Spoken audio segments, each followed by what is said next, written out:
Alright, hey there guys, what's up? Just chilling out here. We're gonna be doing some AFK while we just hang out. Why not? So, yeah, it's all live, it's all gonna be real time. Controller right here. Gonna put it over there when I'm not using it. Gonna have a Coke with you guys. And we're just gonna hang out. You know what I'm saying? We're just gonna hang out. That's what's gonna happen.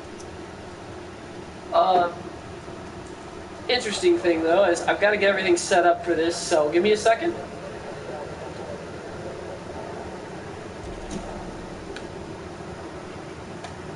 Oof. Okay, that might be too close, too far away from the extraction site, huh? Am I? Scan detected. Of course. And I'm guessing you are still in Trident. Alright, awesome. Oh, there's no ammo in my guns. Holy shit. Alright. Well, I guess being so far away from the thing isn't so bad of an idea. Because we're gonna have to go rebuild when we start this stream up. I didn't even think of that. Oof, multi-cannons are empty. Let's see what we have from the last stream. 25 million. I just slept that entire time, by the way. I literally just like left that running while I was asleep, and that's what I made. So, AFK, it's not quite dead in the water yet, guys. Don't let the naysayers fool you. Not quite dead in the water. Now I haven't stacked any missions, but I can. I mean, I guess we could stack a couple. Fuck it. Just for the extra, I don't really do it because like I don't need to. I don't ever play the game. I literally, this is like the extent of me playing is going to reload my weaponry. So, let's head over to, actually, you know what? That's good, that's good. Hold on a second. Let's get our galaxy map real quick. It's a damn shame what they did to console players on this game, man, I tell you that. Just a damn shame, but... do we still get to keep our, bookmarks and shit? Yeah, we do. Oh, shit. Of course. I wanted to click on something else, so I pressed circle, and it actually exits out of the entire thing. Let's see what this one is. Okay, let's try this one. And I'm currently in... Where am I currently at?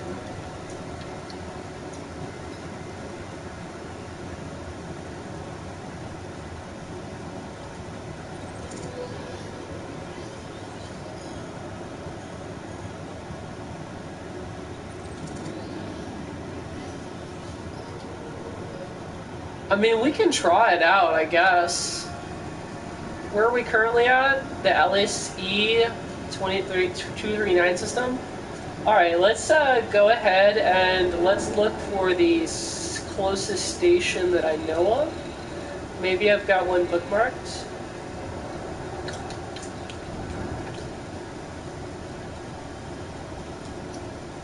These are all Galactic Alliances areas. Let's see what we got here. Oh, there goes my cat. Going crazy again. You alright, Otter?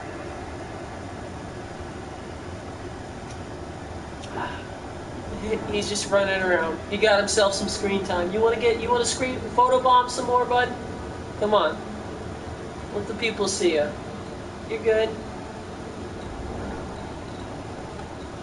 Okay. I think there is a place where I can get some missions, so let's just go to like the closest area and like let's work our way up from there. Forgot where it was. Is it core? It probably is core, isn't it? I think it's the core. No, it's not going to be core.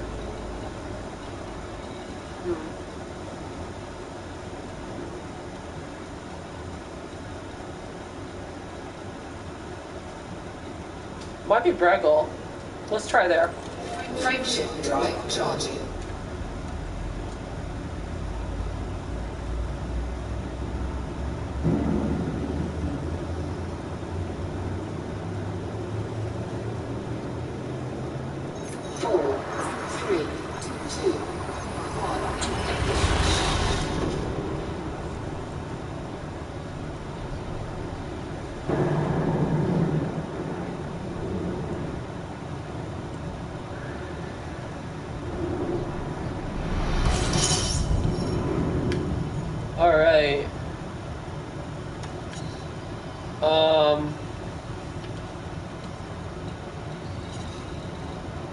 Actually, I should have my friend in here, and he should just, like, help out, too. I wonder if he's willing to give it a shot. Ooh, New Gray. Yeah, let's try Frameshift that drive system. I charging. don't think this one has... Wait, actually, let me cancel that real quick. Let me see if this one has any stations. Hell no, it doesn't. Let's try New Gray. Frameshift drive charging.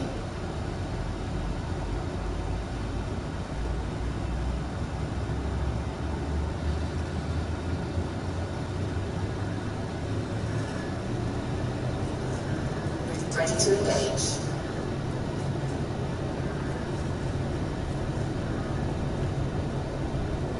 Four, three, two, one. You kind of heat up if you leave the charge on while being next to a sun, so that's going to happen. I'm not too worried about it.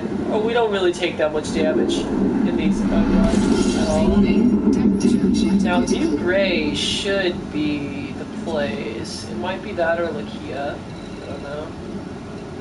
Nope, it's not. And so now we have to basically figure out where we were just at. Okay, galaxy map.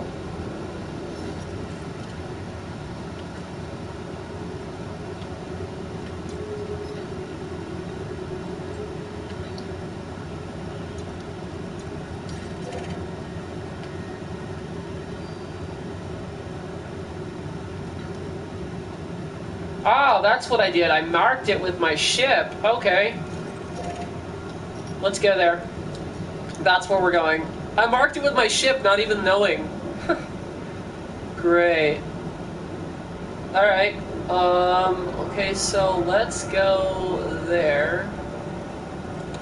Frameshift drive Wait. charging. I got a page. Okay, it's, yeah, 2 jumps away. It's fine by me.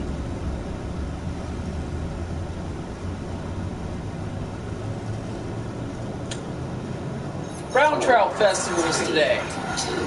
So that's an interesting thing that's happening in my town. I saw like the little booths they had and all that, and I'm like, man, it's amazing what they'll do when they're like desperate for income. And I have to say, like, if they were actually genuinely like pretty like nice to each other on a pretty much like regular basis, they might actually, you know, I don't know, progress a little. You know, they might actually excel in their economic status, but they're often just judgmental and closed off from everyone, and they're just horrible people. Just the way they pick at each other and stab each other in the back, it's just like, you know, there's very few exceptions that are in my town that I can say are actually good people, and that's a damn shame considering that I really came into this town to try to like avoid the toxicity that I encountered in Roger City, right? And then I found that it was triple of anywhere I've ever been. And what made it worse was the toxicity was so passive aggressive that it was almost weak. I mean, it was strong in numbers, but weak in action. So that's one of the things that's just disgusting. That I just absolutely can't have. I'm sorry, if you don't have the tenacity to actually tell someone, you know, that you got a problem with them, but I mean, I've had people tell me they don't like me, but at least that gives me the chance to say, oh, well, you know, this is probably why. You know, and they don't like when I come back at them, dude. They can dish it out, but they can't take it. And if you're going to dish it out, you have to be able to take it. There's like 3 rules to being a decent person, right? It's not necessarily telling people you have a problem with them. But if you're going to tell someone you have a problem with them, you should probably be accepting of the fact that they're not going to take it the way you would want. They're not just going to sit down on it. People get defensive in nature, right? But these people are so used to being stabbed in the back that now it's just nature to them. It's second nature to them to stab each other in the back. It's like can't beat them, join them routine here. Unfortunately, I've beaten almost every backstabber that's came at me. Like, they've done everything. They've done everything, man. Even the police department don't want to touch me. They don't even want to touch Ready me. to engage. Because they know I'm not lying. 4, They know I don't have to. 2, 1. And that's the interesting thing, is they know I don't even have to fucking lie. I mean, like, back a while ago, someone said, "Oh man, you don't like it here, then why don't you just leave?" Like, I've looked at your Facebook page and everything you say about this town is negative, and I'm like, have I been wrong yet? And he stood back and he ground his teeth. It was like, he couldn't say no, because he knew that would be a bold-faced lie that I would confront with evidence. But yeah, I gotta do one thing though, because I can't see some stuff on my screen real quick, so I'm gonna change the positioning of this camera. If you guys don't mind, give me 1 second.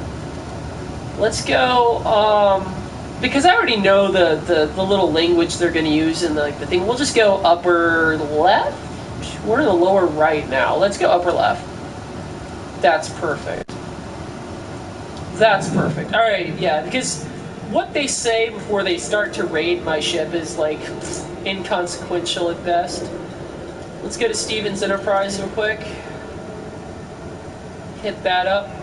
But yeah, so that's going on in my town. They also brought this big rubber duck, which is actually kind of a smart move. It brought in a lot of tourism. But, I mean, it's like, the winter's here, and all the snowbirds that just live here for literally just the summer, and being the summers that are so small, and so, like, they don't last long.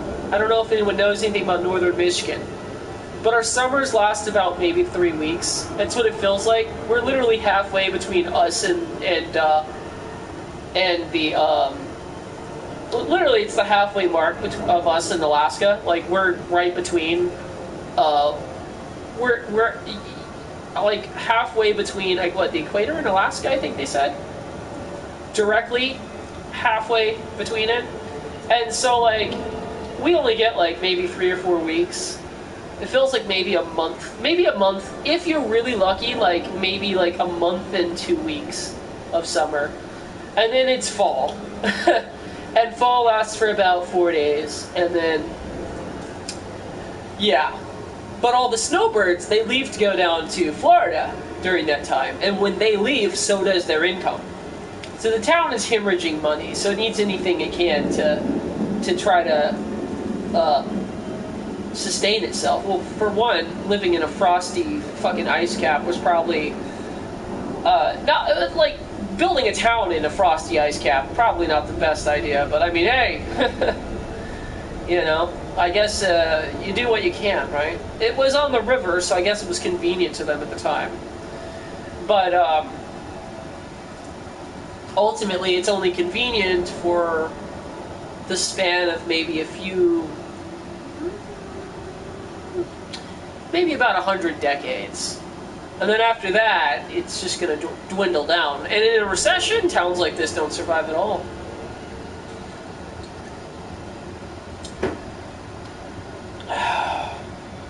Then again, I mean, I've dealt with so much bullshit in this town. I have a rather jaded opinion because 7 years of people fucking literally...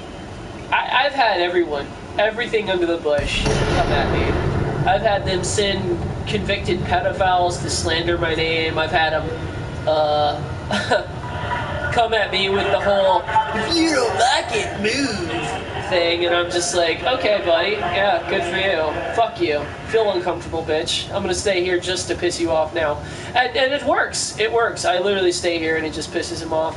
Literally, I can just go out walking and I'll have like 8 people try to fucking be pissed at me. Like, some people will just dart past me in their trucks. It's hilarious how simple-minded they are. They can't even control their actions on the road. They get all road ragey and fucking start going 80 miles an hour just because someone's walking on a sidewalk that they don't like. It's fucking hilarious. Had someone call me Michael Jackson, I was like, oh, that's really original. I hadn't heard that one before. I mean, like, in high school, like, almost, like, 70% of my life. I mean, like the insults you get here, I would say they're like, they're not really insults. They're more like shitty jokes, like that maybe you'd come up with if you were 5, you know. But hey, I mean, I do live in a town full of like basically like children, and yeah, I'm kind of a man child myself, but at least I fucking don't rely on anyone and I take care of my own bills, you know. But the people who judge you out here usually have like a little bit of money in the family. They usually have a little money in the family, a decent little support system. I've been on my own since pretty much 5 years old. And people say, oh, you were sheltered because you were in state custody. No, I was abused because I was in state custody. Only it was sanctioned because I was in state custody. But have a good one with that. I've been judged by just about everyone in this town for what I wear, without anyone even bothering to say hi or ask me what my personal interests are. And honestly, I couldn't even describe to them what my personal interests are anyway, mainly because I just have so many of them.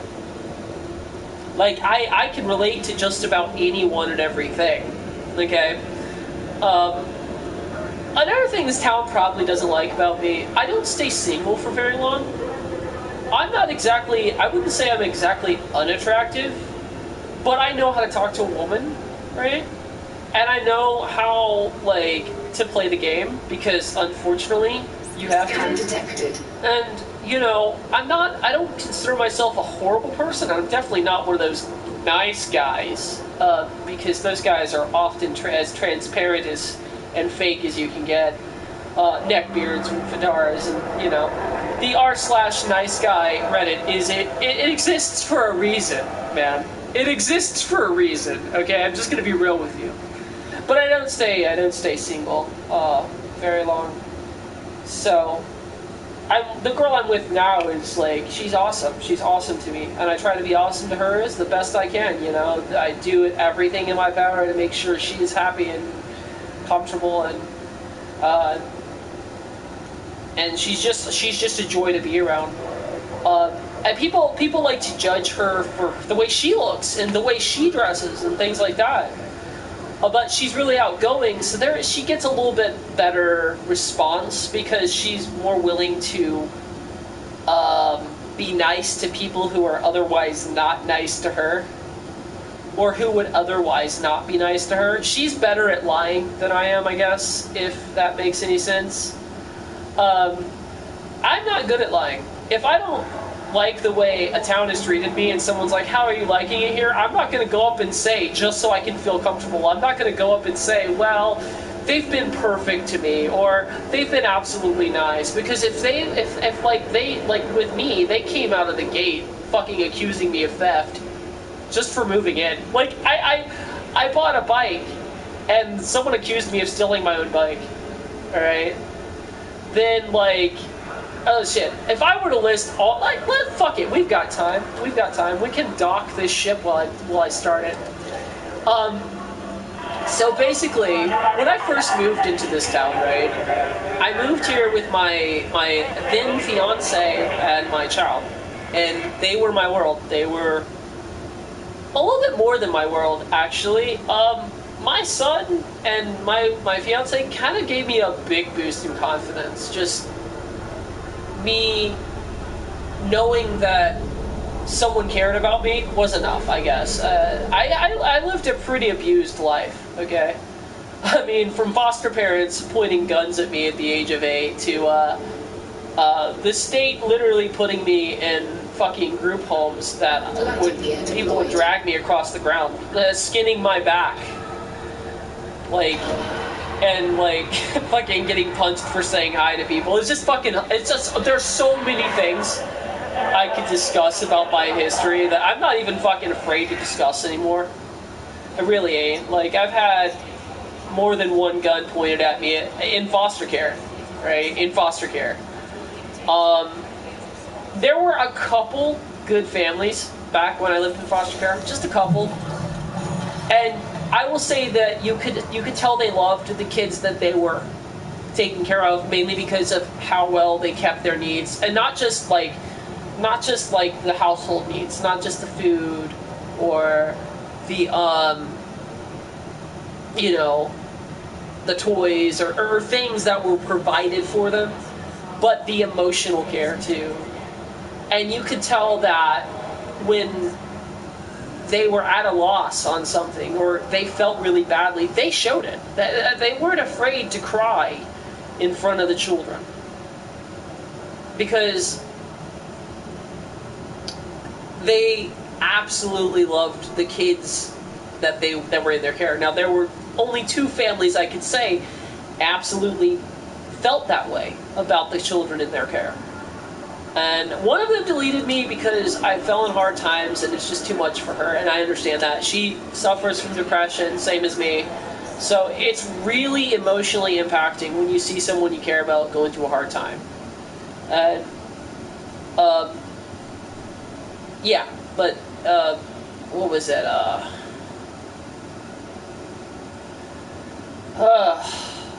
Most of the families, and I must have had at least 13 in the span of 10 years, which is literally, if you actually calculate it, in some cases that's like less than a family per year, or more than a family per year, which is pretty bad. Because it wasn't just foster homes, it was group homes. Anywhere they'll throw you if they don't have the space for foster care, they'll just throw you in a group home, a hospital, or a shelter. So I've been in them all. I dealt with it all. Being shifted around like I was just, you know, a chess piece on a playing field was like second nature to me. But we got ammo. Yes. Okay. Now we need to check and see if we've got some missions, and we'll do that when we'll continue to talk. But basically, yeah.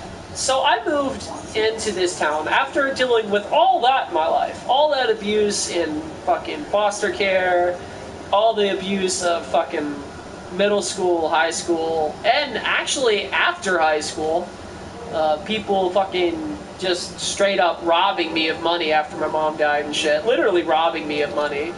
Of my own family members, mind you. All that shit that I dealt with, I came into this town after also dealing with a manager that blamed me for a fire that happened because of neglect that she was literally liable for, because she was notified of a ceiling fan which was inside the ceiling of the apartment, not one that sticks down, but like one that's up in the ceiling that you can't access even if you wanted to. I mean, she probably could because they have access to like the overhead way, like to get up there and shit. But I, at the time, had no idea how to access something like that. But she was notified it was making a squeaking noise, and one day it sets on fire. And when it set on fire, she tried to say, "Oh, well, you have clothes in the living room. We could have lost the whole building." I'm like, "Yeah, well, I was supposed to clean that entire laundry out."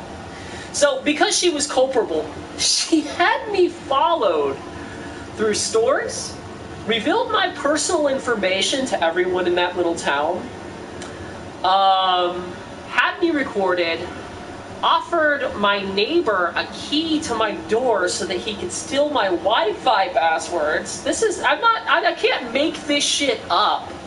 Because I had posted a video of the damage and where it was, because she was telling people it was in the kitchen. And I had posted a video on my YouTube channel, and she had hoped that by removing that video from my fucking computer, of all things, that she would actually be able to get it off of YouTube. And she didn't. It's still there, it's just privatized. It's in my actual playlists called Post-Fire Drama. And there's a whole collection of things I went through, from my son inhaling the smoke that happened because of her negligence and all of that shit. So she then sent my bill over to like a credit card company, even though she owes me like $3,000. But okay, we won't go into that. She's just going to ruin my credit, which should be fraud, but it's not, because technically my $3,000 was not what she billed me for, right? The $3,000 that I had to pay for replacements of everything, pretty much. Technically, it's a separate scenario, but if you wanted to boil it down, with what she billed me $1,200. Well, $1,200 minus $3,000, she would still owe me the remainder. That aside, I dealt with that in a town about an hour and a half up from here. Or is it up or down? I don't know. It's another town, just about an hour away. So I moved here to get away from that type of shit, right? Because I didn't want to have it around my family. I didn't want to have it in my life, right? And then almost as soon as I get here, people are just toxic as fuck to me. From people talking about how homeless people don't have it rough, overhearing those kind of conversations, to like overhearing people say, oh, everyone who walks in this store is a fucking thief, which is why we pretty much have to put backpacks in here. Like, no wonder that store would later close with that sentiment. And I did say it would. And they don't like me for that either. We'll get into that in a second, because all my predictions for most of the stores in this town have actually come true. But, yeah, so basically, I'm going to go ahead and do this. Is this DT? DT Dollar? DT? We'll try. No, that's an elite. Fuck that. No, no. Well, actually, you know...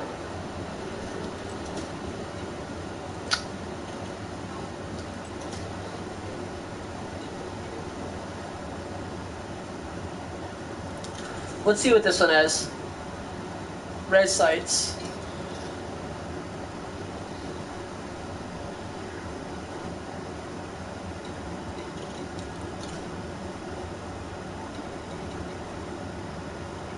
$239. $239. Let's go ahead and stack this one. And I believe we're gonna stack this one. Let's see what else we got.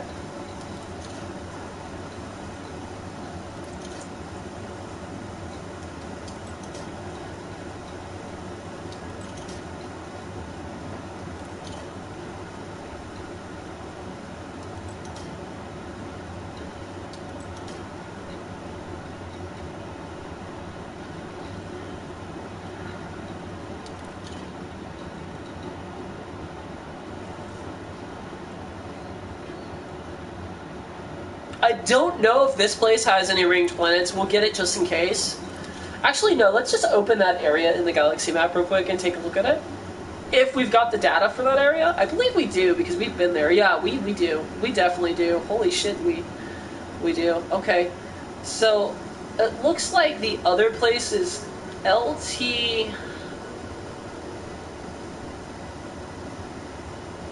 Okay, that's let's take a look at that one. Let's take a look at the system map for this place real quick. Yeah, and we're not going to be accepting that one. But let's also take a look for the system at the system map for this area as well.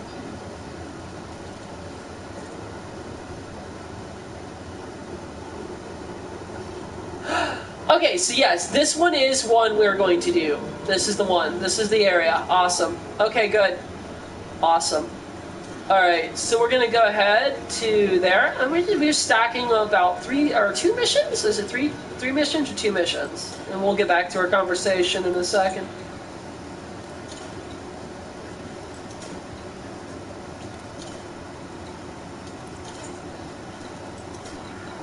Okay, yeah. It's literally like 3 missions. Alright. So basically, like, I moved here to get away from that, and almost instantly people just showed the toxicity right off the bat. Like, it wasn't even a week I was here. I was trying to walk around. I didn't have a car at the time either. Shout out to the few people who were good here, though, because those few people, this is not directed toward you.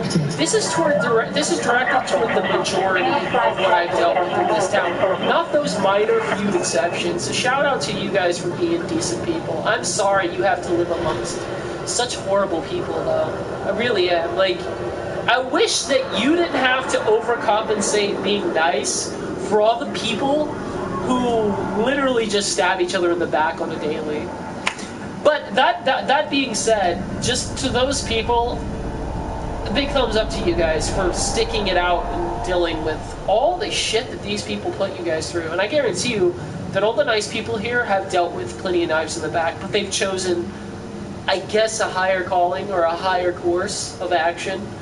I'm an atheist. I personally believe an eye for an eye. Fuck them. If they're going to stab me in the back, I'm going to expose every little dirty deed they have.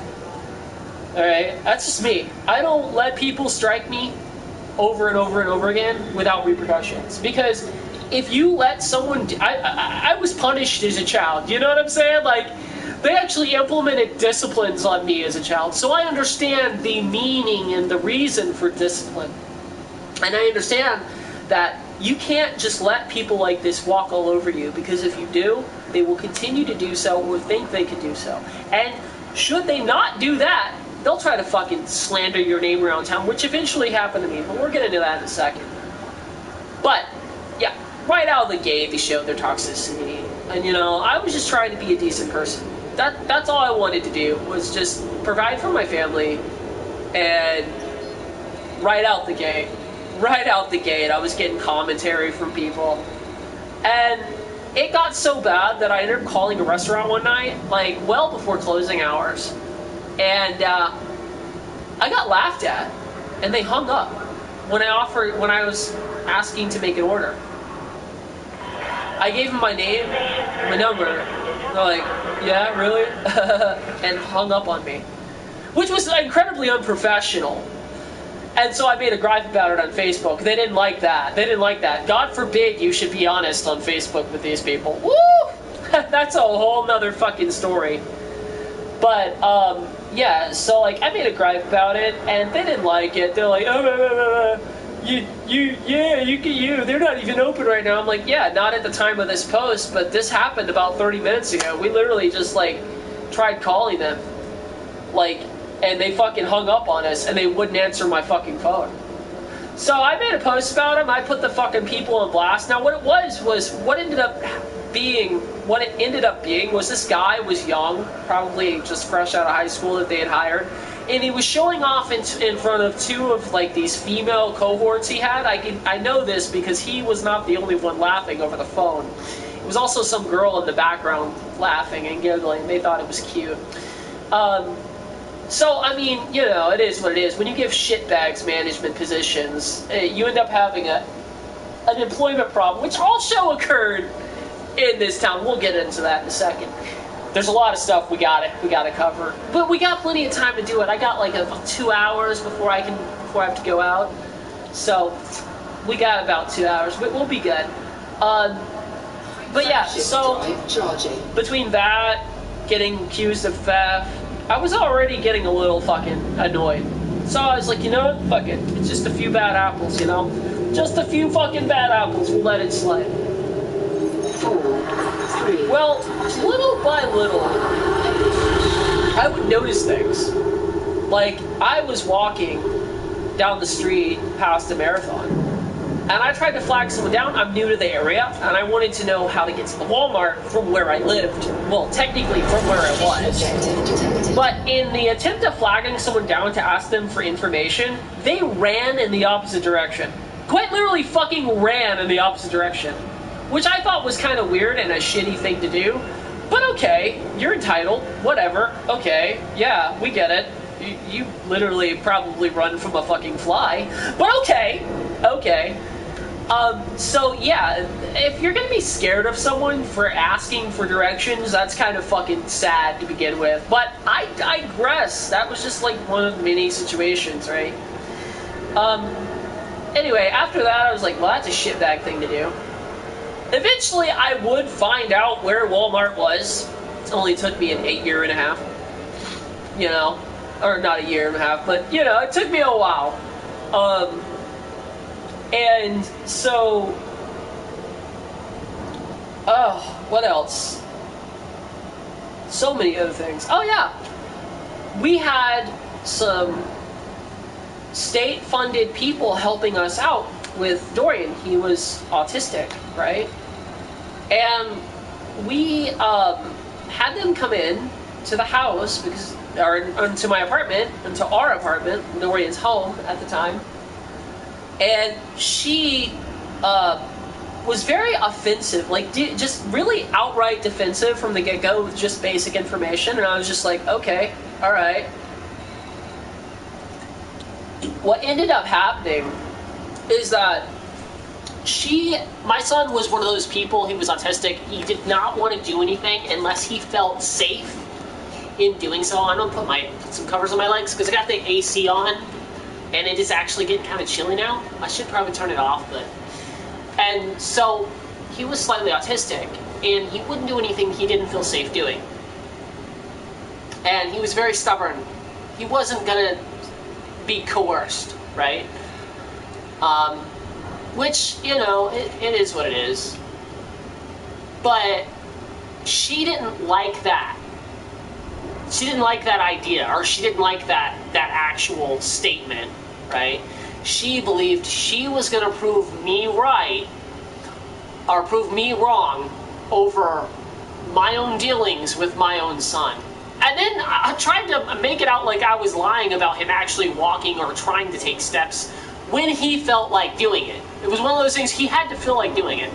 He had taken about like 3 steps or 4 steps at the time, and he was like 2 years old. So he didn't learn to walk till he was like 2. He was, he didn't get there quickly, right? But she's like, well, did you bother putting a cup on the table and making him walk to it if he wants it? I'm like, yeah. He won't do anything he doesn't want to do unless he wants to do it. Like, he's very abruptly stubborn. And right now, you can try. And she's like, okay, well, watch this. And when I heard her say watch this, I was like, oh boy, she's expecting results. Oh boy. Poor thing. And just like I said, her pride got stunted. So, like, she puts the cup on the table directly behind me. It's that table that everything is on right now. And he's in the kitchen, which is this way, all right, straight that way. He's sitting on the floor. She takes the cup away from him, which I'm like, okay, this is the example you want to make. All right, fine. And she looks at him, and he reaches out for the cup. She's, no, come get it. And he looks at her. He's like, and crawls the other direction. He gets up and crawls the other direction. She looks at me with like the most meanest fucking face you could have. Like, how dare you be wrong about something? Or how dare you be right about something over me? How dare I be wrong, you know? Like, she literally was angry that she was wrong. Because she was taught these are absolute results. Her college teachings weren't quite experienced in parenting. She's like, well, do you have any evidence that he walks at all? I'm like, no, but I mean, I don't film him every day, you know, like, she's like, why not? I'm like, are you special? Do you not realize how much memory that would take? And at the time, I didn't, you know, have a camera or a PlayStation 4 or anything like that where I could just live stream my son all day, which would be wrong, not to mention. I just feel like that'd be kind of meh, you know. I've had him featured just because he wanted to be on some of my videos, but I've never, like, live streamed his actual life. I'm not a vlog channel, okay? I'll leave that to the cringy, like, family vlog lords, okay? But I digress. Oh, damn. Mexican Coke. Best Coke in the world. Best Coke in the world. But, I digress. She gets so mad about it that when she leaves my apartment, she calls a false report against me to Child Protective Services saying my house was too dirty. Saying my house was too dirty. DHS comes in on that Thanksgiving. We had no idea she had done this. We had no idea. They had scheduled an appointment on Thanksgiving, totally trying to ruin my fucking Thanksgiving, this bitch. This fucking bitch. Trying to ruin my Thanksgiving, alright? Needless to say, she lost her fucking job with that education, with that educational outlet. She fucking straight lost her job there. And she should have. She should have. You don't misuse a government fucking program to try to bully your way into someone else thinking like you. I'm sorry, that's not how we do things. Needless to say, ooh, look at this. Warning. Needless to say, Gaining heat. she lost her job after that. And nothing was done against me. Nothing. And quite easily, soon after, actually, I heard that I was not the only person who had a problem with her vindictive nature. Yeah, I found out she was vindictive to a few families along the way. And that was ultimately what cost her her job. She didn't like that. Because she couldn't be human. She couldn't fucking get over her pride, which we can discuss that about this town. God, these are some prideful motherfuckers out here. These people will never admit when they're wrong. They are like lawyers out here, alright? I'm not saying they have the education or the knowing of a lawyer, I'm saying they have the morality of one, alright? They will never admit when they're wrong. Under attack. Not once. Their pride will not let them. Which is another reason the town is fucking dying. Most of the stores in it are closing left and right. And the ones that exist are literally just mom and pop shops that are... I can't really speak from an exact information on this, but most of them, I'm guessing, are mom and pop shops that got a decent bank loan. Like, some of them I've seen fall. Some of them I've seen fall because they just couldn't make it. They just couldn't. There's some places that were actually really cool and really good, like that fell, that I liked to go into, and they fell because if you have glasses, if you wear glasses in this town, that's a big stigma.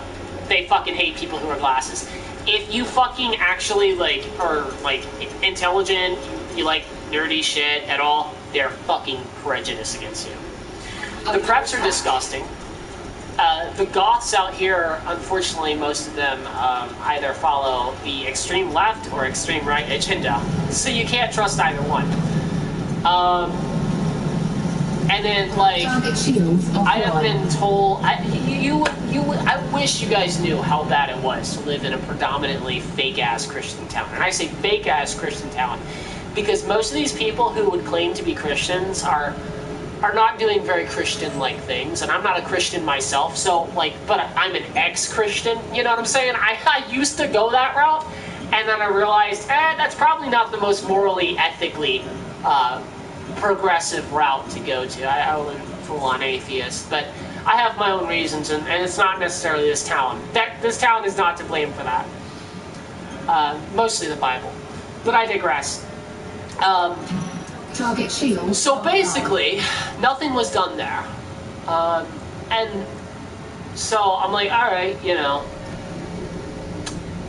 So we now know the education system has a few bad apples in it now too.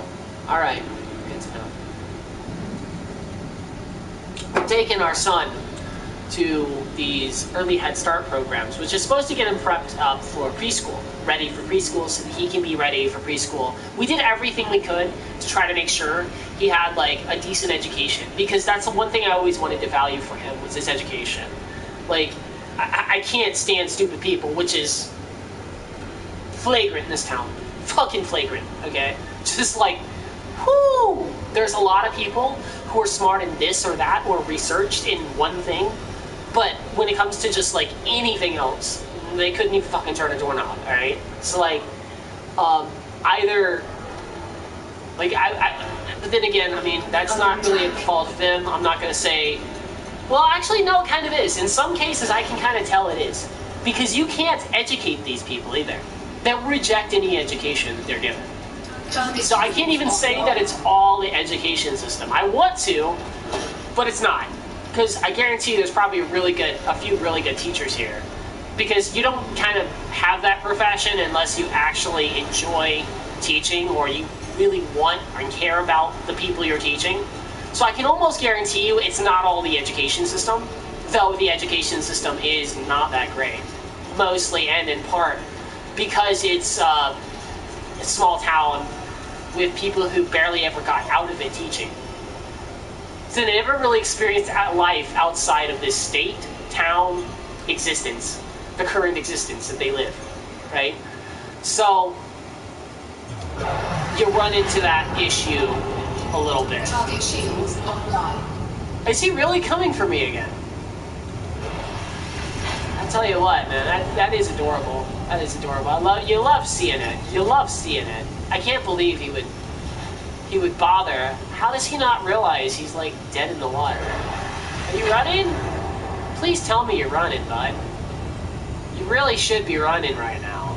Why are you not running? Shields offline. You're not running. I'm even turning off my shields. Fuck this guy. Temperature critical.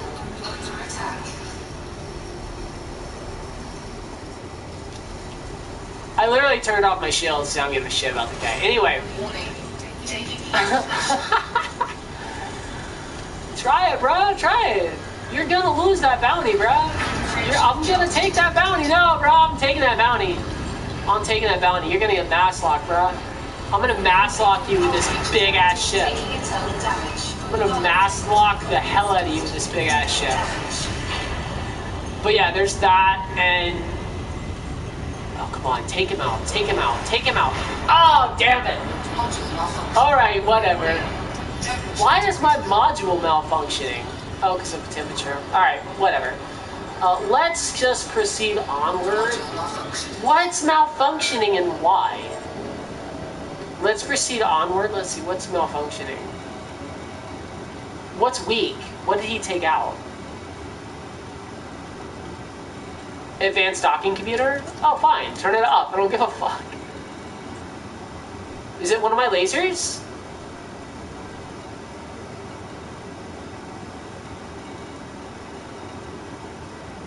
It must be one of my lasers.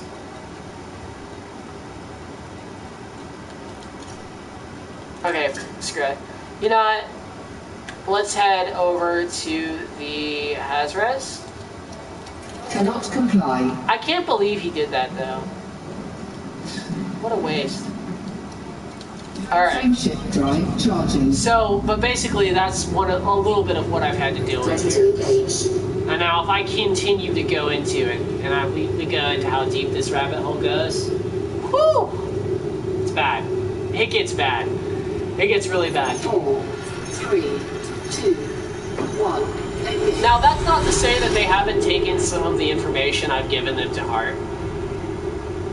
But there are some people who literally refuse to be educated, and being toxic is literally not their nature, but their goal. It's what they aspire to. I actually call myself a villain in this town, because to be a hero, I would have to conform to the shitty behavioral norms that they have. And I'm just not willing to do that. Because heroes are accepted by communities, not rejected by communities. Heroes are commonly accepted by communities. So because heroes are commonly accepted by communities, to be accepted in this community, you have to be like them, and I don't want to be that person. So that's why I call myself a villain in this town. And honestly, I kind of have that right. Because I'm not going to put myself as a hero in a place where they don't really deserve one. I wouldn't refer to myself as a hero in a place where they don't deserve it. Would you? I mean, if you lived in a town as toxic as the one I live in, would you? I wouldn't. All that aside, like I said, I moved here, I dealt with all that, and then it got to where people would befriend me just so they could stab me in the back, right? So after Alana lost her first 2 jobs, and then she got one she liked, they actually had someone come into her workplace. There was someone who actually came into her workplace just to fuck with her. Now, from what I understand from close friends of hers, she was kind of fucking up, but nothing too major, and nothing no other nurses weren't already fucking up with, right? It was fairly insignificant stuff, but this one guy had it out for her. He wanted her gone. And I don't know why he wanted her gone. He just did. Probably because of me, because they will use your actual SOs as a means to fire you out here, which is just fucking ridiculous and actually lawsuit worthy, but they don't care. Most people out here don't have the money to pay for an attorney, so they just let it happen. And they don't even fucking investigate it. Like, there's so many fucking problems with this town and the way it works with its small town conspiracies, which is the only type of conspiracies I absolutely believe in. Because when you get a few people together, they can absolutely 100% fuck with your life. 100% they can fuck with your life. And that's what they did to me. And it cost me my kid, it cost me my fiance, who she turned out to be a liar. Anyway, I mean, when it all said and done, she left to saying, I'd never keep you from your child. You were an excellent father, this and that. Then, you know, as soon as she tells me to move on, and I do, whew, there goes your ability to even talk to or see your kids. So there's that. You know, called him several times, got told I wasn't a father, this and that. I guess she figured that she would get child support even though she was married to another guy when she conceived with me, right? So legally, I have no grounds to actually, I have no rights or responsibilities to the child. I will always feel responsible for him, so I will always send him things. I will always let him know, Daddy's here if you ever need him, right? But I'm not entitled to give her a fucking dime. And I'm not going to. She's not taking care of my kid anymore either. She was arrested for literally fucking hitting my kid while she was in the care and custody of someone else, right? Of someone else who she left me to go stay with. So there's that. You know.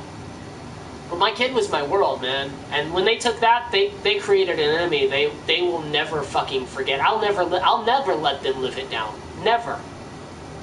The only thing that could perhaps ever let me live this town's fucking just straight up attacks and ruthless, disgusting fucking shit that they've put me through, the only thing that will ever let me live it down is if we all fucking die in a massive meteor strike.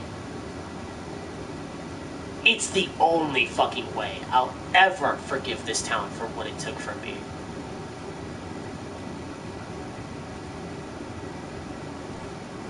So that being said, they're having a brown trout festival. This town is, they needed the publicity though. They, like I said, they're hemorrhaging money for the way they treat each other for a long time. A very long time they've been hemorrhaging money. Just really unwise. It's not even just the behaviors though, it's also unwise economical moves. Also, the business people here, or the people that own small businesses, like to think of themselves as corporate CEOs, which they are anything but. Most of them are resale shops that don't even have an import or supplier. There's maybe like 3 or 4 that actually have suppliers. And there's actually 2 or 3 I would actually recommend. Okay? I'm not saying that every store in this town is horrible, but I am saying most of the people that run them typically can be. And because of that, and the way they treat some clientele, like I was in a, here's an interesting story. 47-year-old woman owns a store in the Alpena Mall, or a barber shop, not a store, barber shop. I guess they call themselves stylists, I guess, in the Alpena Mall, right? They have me, I make this appointment 2 days before going in, right? I go in for a haircut. My hair's clean, everything, all that's ready, you know. I go in for a haircut, and there's a guy sitting. He comes in while I'm sitting in the chair. I'm all dressed. I've got the apron on. She's behind me with a pair of scissors. She's ready to go. A 56-year-old guy comes in. He's nicely dressed, you know, Paul Newman, basically, you know. And this woman, 47, instantly, her brain, pew, right down to her loins, right? Right down the loins. Like, this motherfucker's got retirement money, right? Like, I'm going here, you know? So she kicks me the fuck out of the chair and asks me if I want to reschedule. Keep in mind, I was willing to pay whatever this broad was going to charge. Didn't matter. Her brain, in terms of her business acronym, went out the fucking window when she saw an easy way out. And in doing so, and probably a lot of people having to deal with that shit, do that shit to a lot of people, that's going to cause you a business collapse. I mean, if you did it with me, and I was a actually like reserved customer, and this guy just walks in, you know, and pulls out a paper and he's sitting there, he wasn't even impatient. He was willing to wait. But they didn't feel he should have to because this motherfucker had retirement money, and if she was nice to him, maybe she could get some of it. So, yeah, that happened. They kicked me out of there, asked me if I wanted to fucking reschedule. Now, let me just ask you, the audience, would you fucking reschedule after some shit like that? Probably not. I wouldn't do it. I wasn't going to. I said, fuck no, I'm not going to reschedule. I walked out there like, you're kidding me, right? This is actually happening. She's like, yes, we have him on list as well. There's two of them there. They're both qualified stylists. She could have just as soon taken him. They already had another stylist on my head. But it was all just to fucking appease him. Because they didn't want to fucking work in a salon the rest of their lives. And it showed. And it really showed. That's the funny thing. But yeah, aside from that, that's just one of many instances. Let's see. The original owner of Chaotic Games kicked me out because I was Democrat. I got kicked out of the mall and banned from the mall because I was Democrat. Banned from the entire mall because one store owner didn't like my actual political stasis. And him and this other store owner would frequently, like, I'd come in through the mall because I live right behind it, right? And I'd come in and bring my groceries in through the mall because it's fucking freezing outside, you know? And they'd allow it. There was no problem. But occasionally they would just, like, these two guys would just fucking look inside my bags. Like, dude, I'm carrying eggs and fucking milk here. What the fuck do you want from me? What are you doing? Why are you this fucking nosy? I walk in with a fucking grocery bag, and as soon as I walk in the entrance, you're looking inside of it, acting like I'm a suspect for something? Fuck you.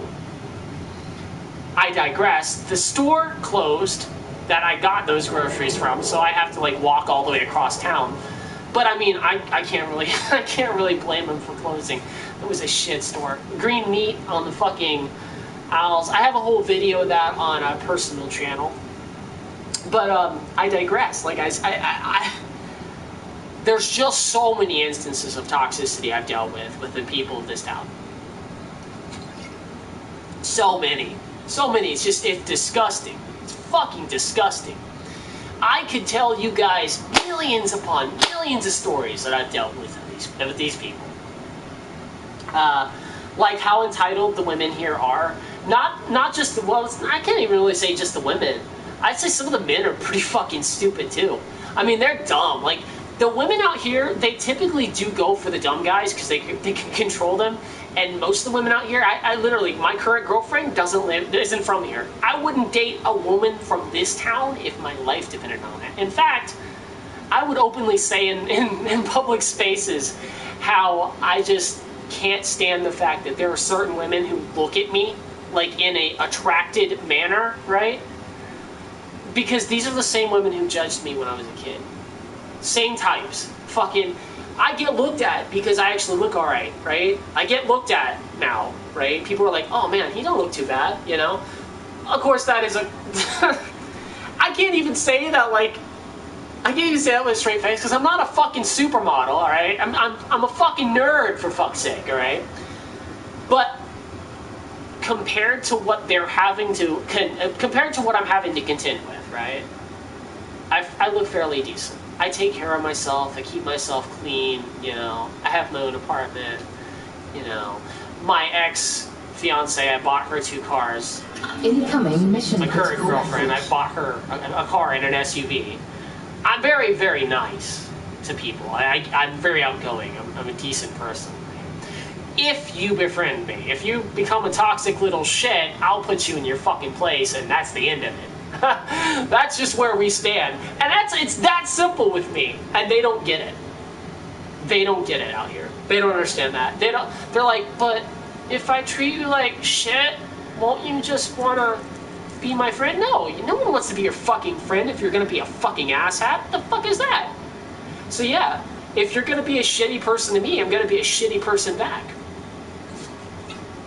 All that aside, let me make sure we've got our weapons out. Harlan, you ready? You ready, bud? Because you're in the GU this time. And I know you love that thing. Copy that.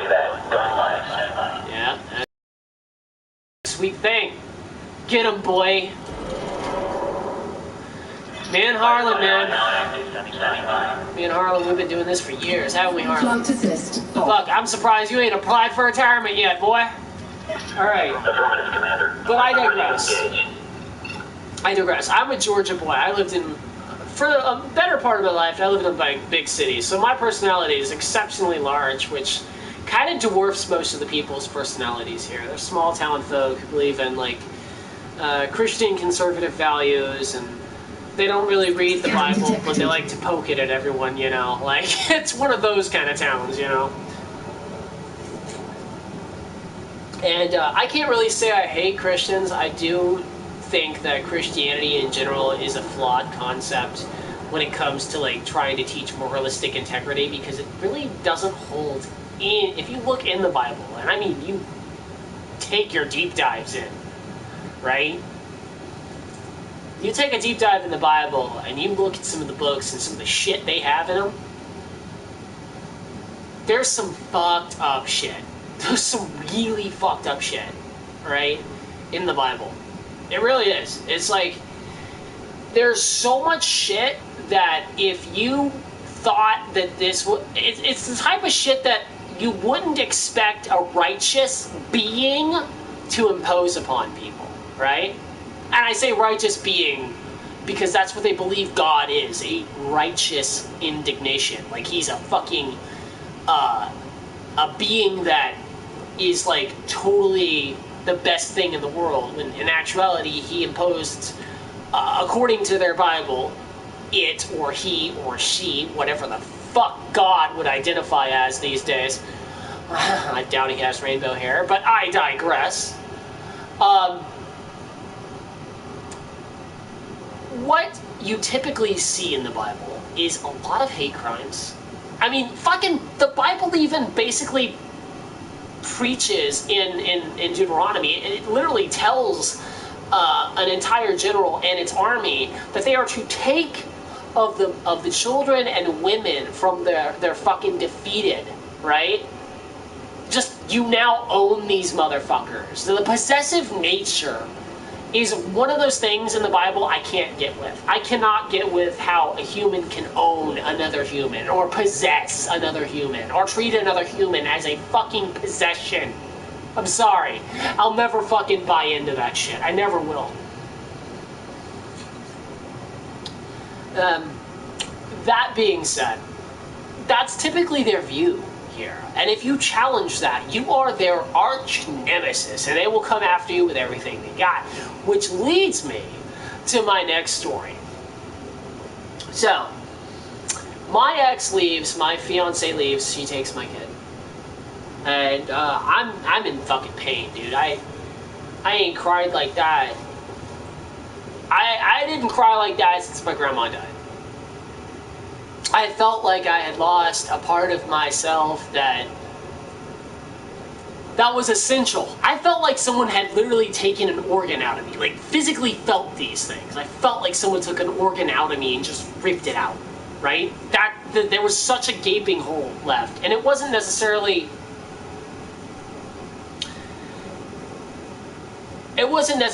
just like the feelings I had for my ex-fiance, which I did feel bad about that, but the kid, man, I had girlfriends leave before, right? I have had several girlfriends leave. Like, sometimes things don't work out. I've even got a few of my ex-girlfriends in my friends list, for fuck's sake, on Facebook, right? I still have the ability to talk to them if I want to, because they know I'm not a bad guy. There's a couple who were very toxic, and that shit didn't work out for its own reasons, alright? And that became, and I can't even say that they were the only ones in those relationships that were toxic. I mean, I probably had my fucking faults too, right? I don't think they'd ever admit to it. But I definitely had my faults. I was young and dumb and full of confidence, you know, that type of shit, right? So, yeah, that's kind of where I stood, right? With everything. But after my ex took my son, and she,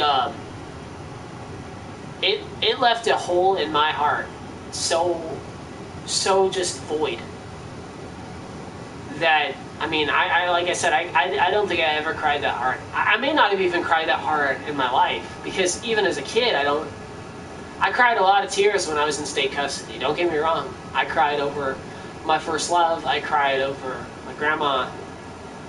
That I think I never cried that hard.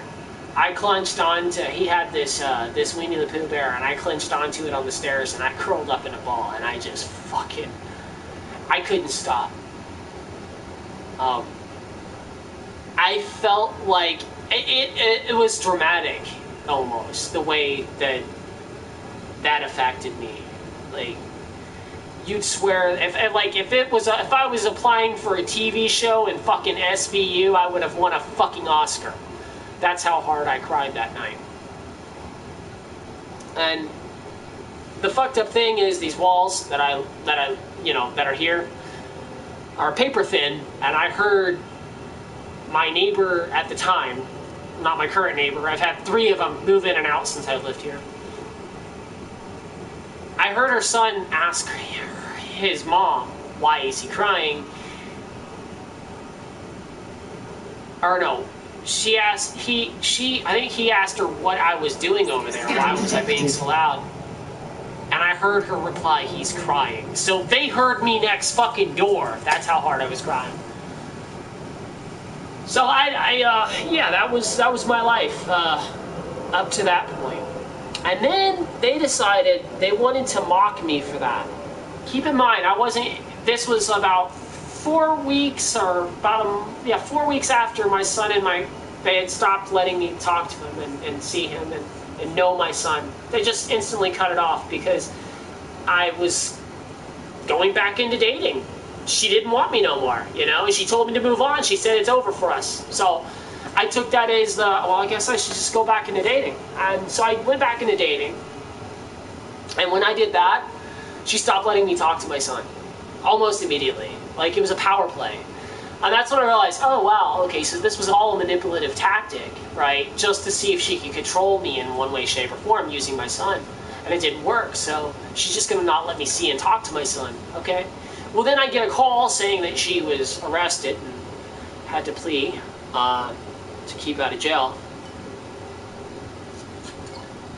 I lost my son to someone who hated me and all that.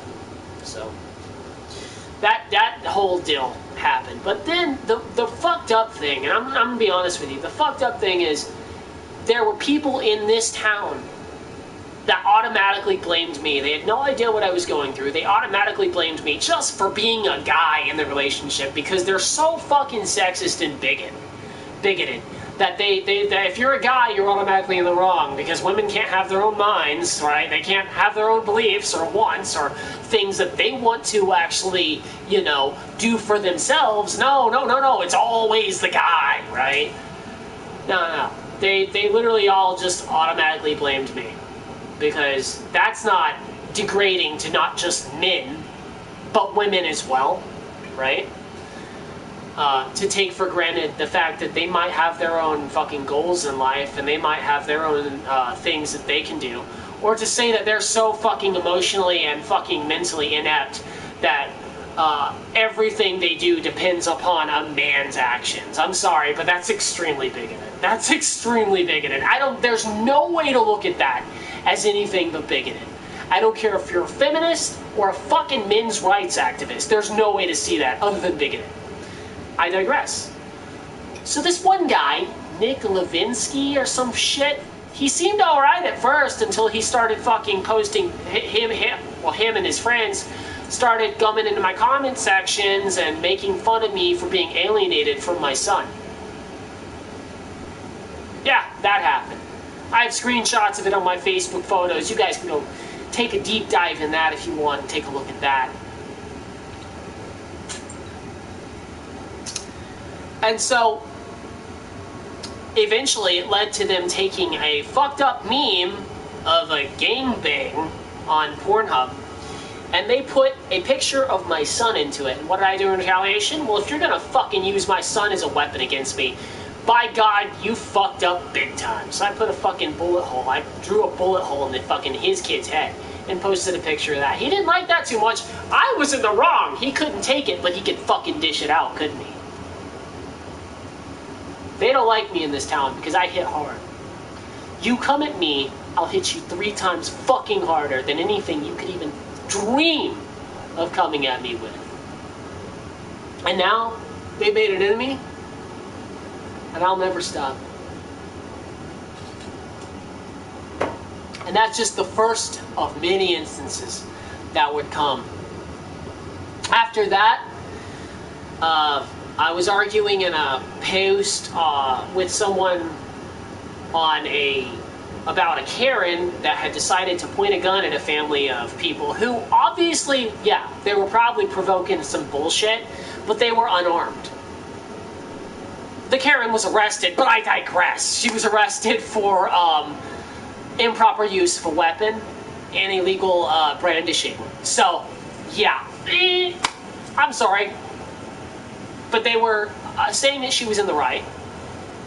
And this guy was going on the tangent. So, like, dude, if you're gonna continue to like fucking straight up fucking defend her actions when she could have just fucking taken the car and driven the fuck away, then there's no fucking hope for you. And I'm so sorry that your kid has to be homeschooled by the likes of you. He brought up the alienation. I said, all right, asshole, you want to do this? Good. This just means you accept abuse. You accept, because alienation, I don't know if anyone realizes this, alienation of a child from their parent is a form of psychological abuse. It is. So there's that. And so he came at me with that, and I was like, okay, I'm going to take your screenshot of your entire post and what you just said, and I'm going to post it in every child alienation post that exists. Every child alienation support group for alienated parents, I posted it in. Oh, it's there. Him, Will Gilbert, Nick Levesky, all you motherfuckers. Every alienated parent who has to deal with this shit every fucking day knows that, and has evidence that this is what we deal with. Everyone blames the alienated. Everyone does. It's such a narcissistic abuse that it's very convincing to others around. Not to mention all the psychological abuse that happens on the kid when you're alienated against. How they tell them, how they'll tell, the son or the daughter, if he wanted to be here, he'd be here.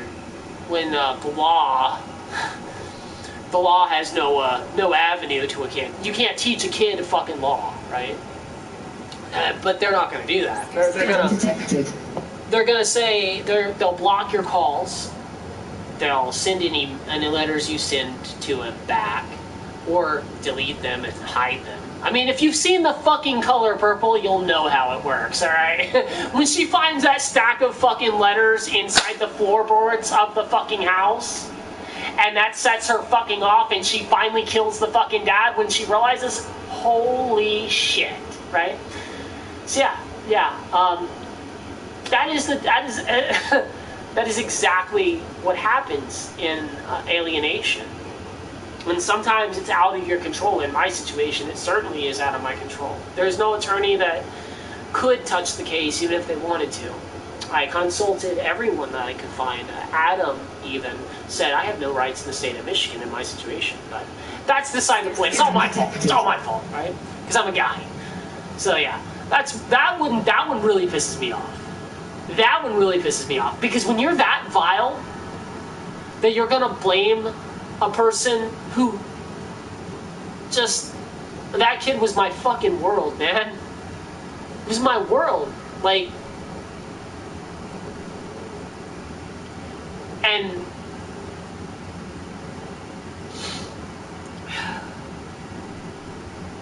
But that's when they fucking started crossing fucking lines. And even all that, I'm like, okay, assholes, I guess you're trying to toughen me up so I don't feel anything for my fucking son, you fucking psychopaths. Fine. Alright, good. Then they send a Tier 3 convicted pedophile after me. And this Tier 3 convicted pedophile's name was Russell William First. And you guys can Google him. Just Google the keywords Russell William First, Alpena, Michigan. He's right there, homefacts.org.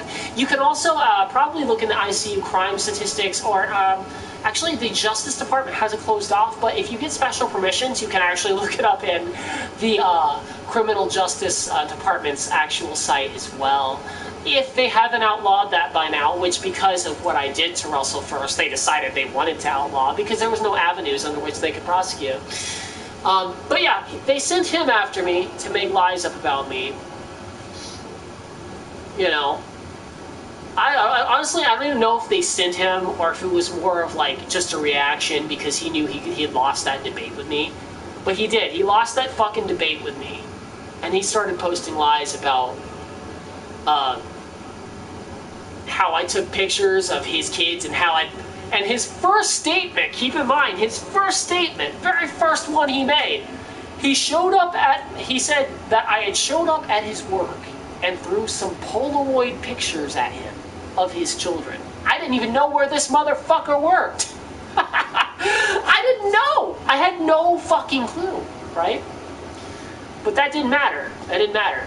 They filed a false police department report, and the police fucking accepted it and filed a false PPO against me so that I couldn't get a computer at Walmart.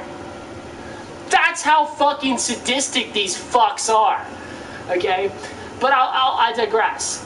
He said that when he realized that that wasn't going to fly because Walmart has cameras, and I didn't know he worked at Walmart. I found out, about fucking 5 months after I found out. I found out 5 months after that he worked at Walmart because I was carrying 42 bottles of water, one of those big fucking cases of water, and I didn't have a car. I was gonna put it in my camping backpack, right? Outside, I was just take outside, open it up, put them all in my camping backpack, and ride my bike back home. Well, he couldn't let that stand. No, instead, he looks at me. I look at him and I instantly realize who it is. Because he walks right up to me as I'm walking out the door. I instantly realize that it is. And I'm just like, excuse me. And he walks into the I guess the salon that's now closed, I think. I don't know if it's closed or something like that. I don't know. I don't think it's closed, but apparently he still works there, and Walmart still deems him appropriate to play with children's hair, even though he's a fucking Tier 3 convicted pedophile. Now they actually covered it up. They tried to cover it up, but cover it by saying he's a sexual.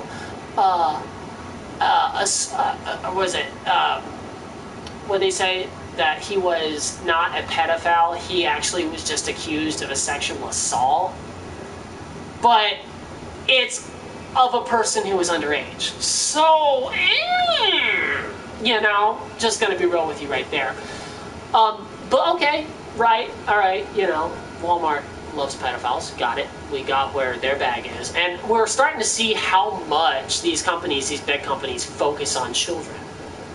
And it's pretty disgusting. YouTube just recently fucking, from what I saw, pretty much fucking banned a guy from pretty much bullied him out of YouTube. I feel like that's what they did because I haven't seen any posts from him since, and he made some really good content. His name is Mama Max, if you guys ever interested in looking that up. But there's that, and then there's certain people in Congress who tried to pass a law that you couldn't protect your kids from these people. That would have made it to where they were basically anonymous and they could just covertly do what they do again. Because, yeah, I guess Jill Maxwell or Ghislaine Maxwell actually put a fucking crank in a lot of people in power's ass, and they're doing everything to cover that up. You know? Oh, by the way, yeah. It may be meme worthy, but Epstein didn't kill himself, obviously. I think we all know this. There was too many circumstances that are just too fucking immaculate. I digress, though. They even made fucking TV shows about it. Like that's how bad it is. But, yeah.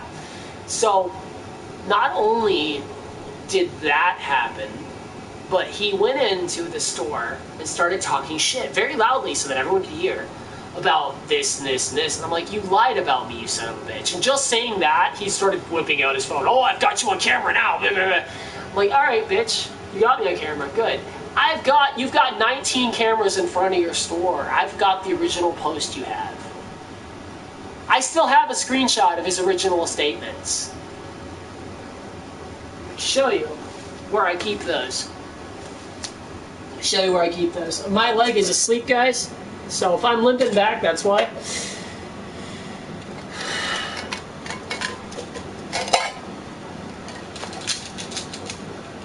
That's a bag of nearly a terabyte of thumb drives. I keep everything these fucking people put me through. Everything. Anyway, after that, I went on the information warfare tactic. And I found out a lot about this town they didn't want people to know. Detected. Like, for instance, Russ wasn't the only problem they had. Far from it, in fact. Russ was far from the only problem they had.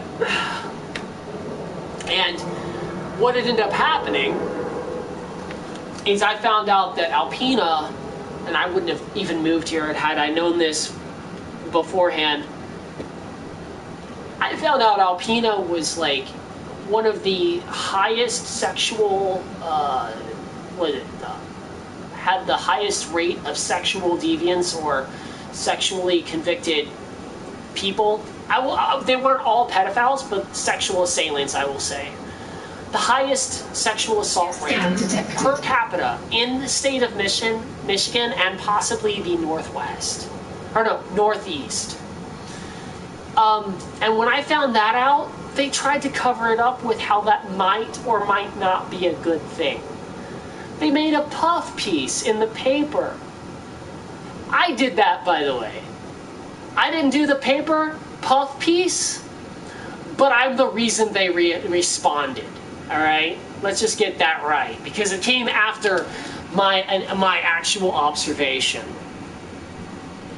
So I'm the reason they started deciding they were going to need to take it seriously.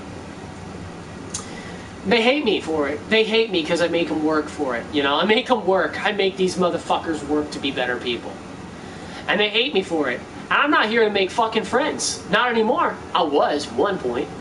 I'm not here to make friends anymore. They made an enemy out of me. But I'll tell you by the end of this, I'll make my army out of them. So, that all said and done, they sent him to make lies about me. I found out he was that. I put that on the internet because it's actually legal to use, you know, information that's publicly available. It's called Freedom of Information Act, and it's also protected under several news statutes. He's not a government official, so it's not considered industrial espionage or corporate espionage or governmental espionage. So they can't run with that. There's nothing they can do in that legal regard. I know how to talk in a court of law as well, and I've seen the types of defense attorneys out here. You'd be better off shooting yourself in the fucking head, because the attorneys out here aren't that smart. Goodness gracious, they just tried a guy and decided to put his wife on the stand. You know, any good attorney will tell you that's probably the last thing you want, but alright, whatever, because it also opens that person up to cross-examination. If the defense can actually put him on the stand, the prosecution has every right to cross-examine, and if with someone as close to a person, to a murder suspect as a wife, woo! You know she's gonna get triggered. But that all aside, that guy's fate is sealed, which is probably rightfully so. If you're gonna go around murdering your family members or people, probably kind of don't deserve to be out in the public eye. But that being said, after all that, yeah, just absolute bullshit, just left and right. I met people along the way who turned out to be snakes. One person, MJ Bones, another person, Kayla, Kayla something. Michaela? I don't fucking know her name. She ended up being a snake.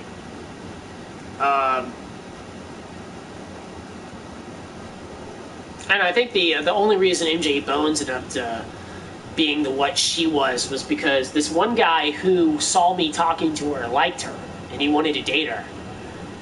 And I wasn't like trying to talk to her for any actual reasons. I had no anticipation on dating her. She seemed a little young for my taste. She was like late, no, I wouldn't say late 20s, probably mid to early 20s, right?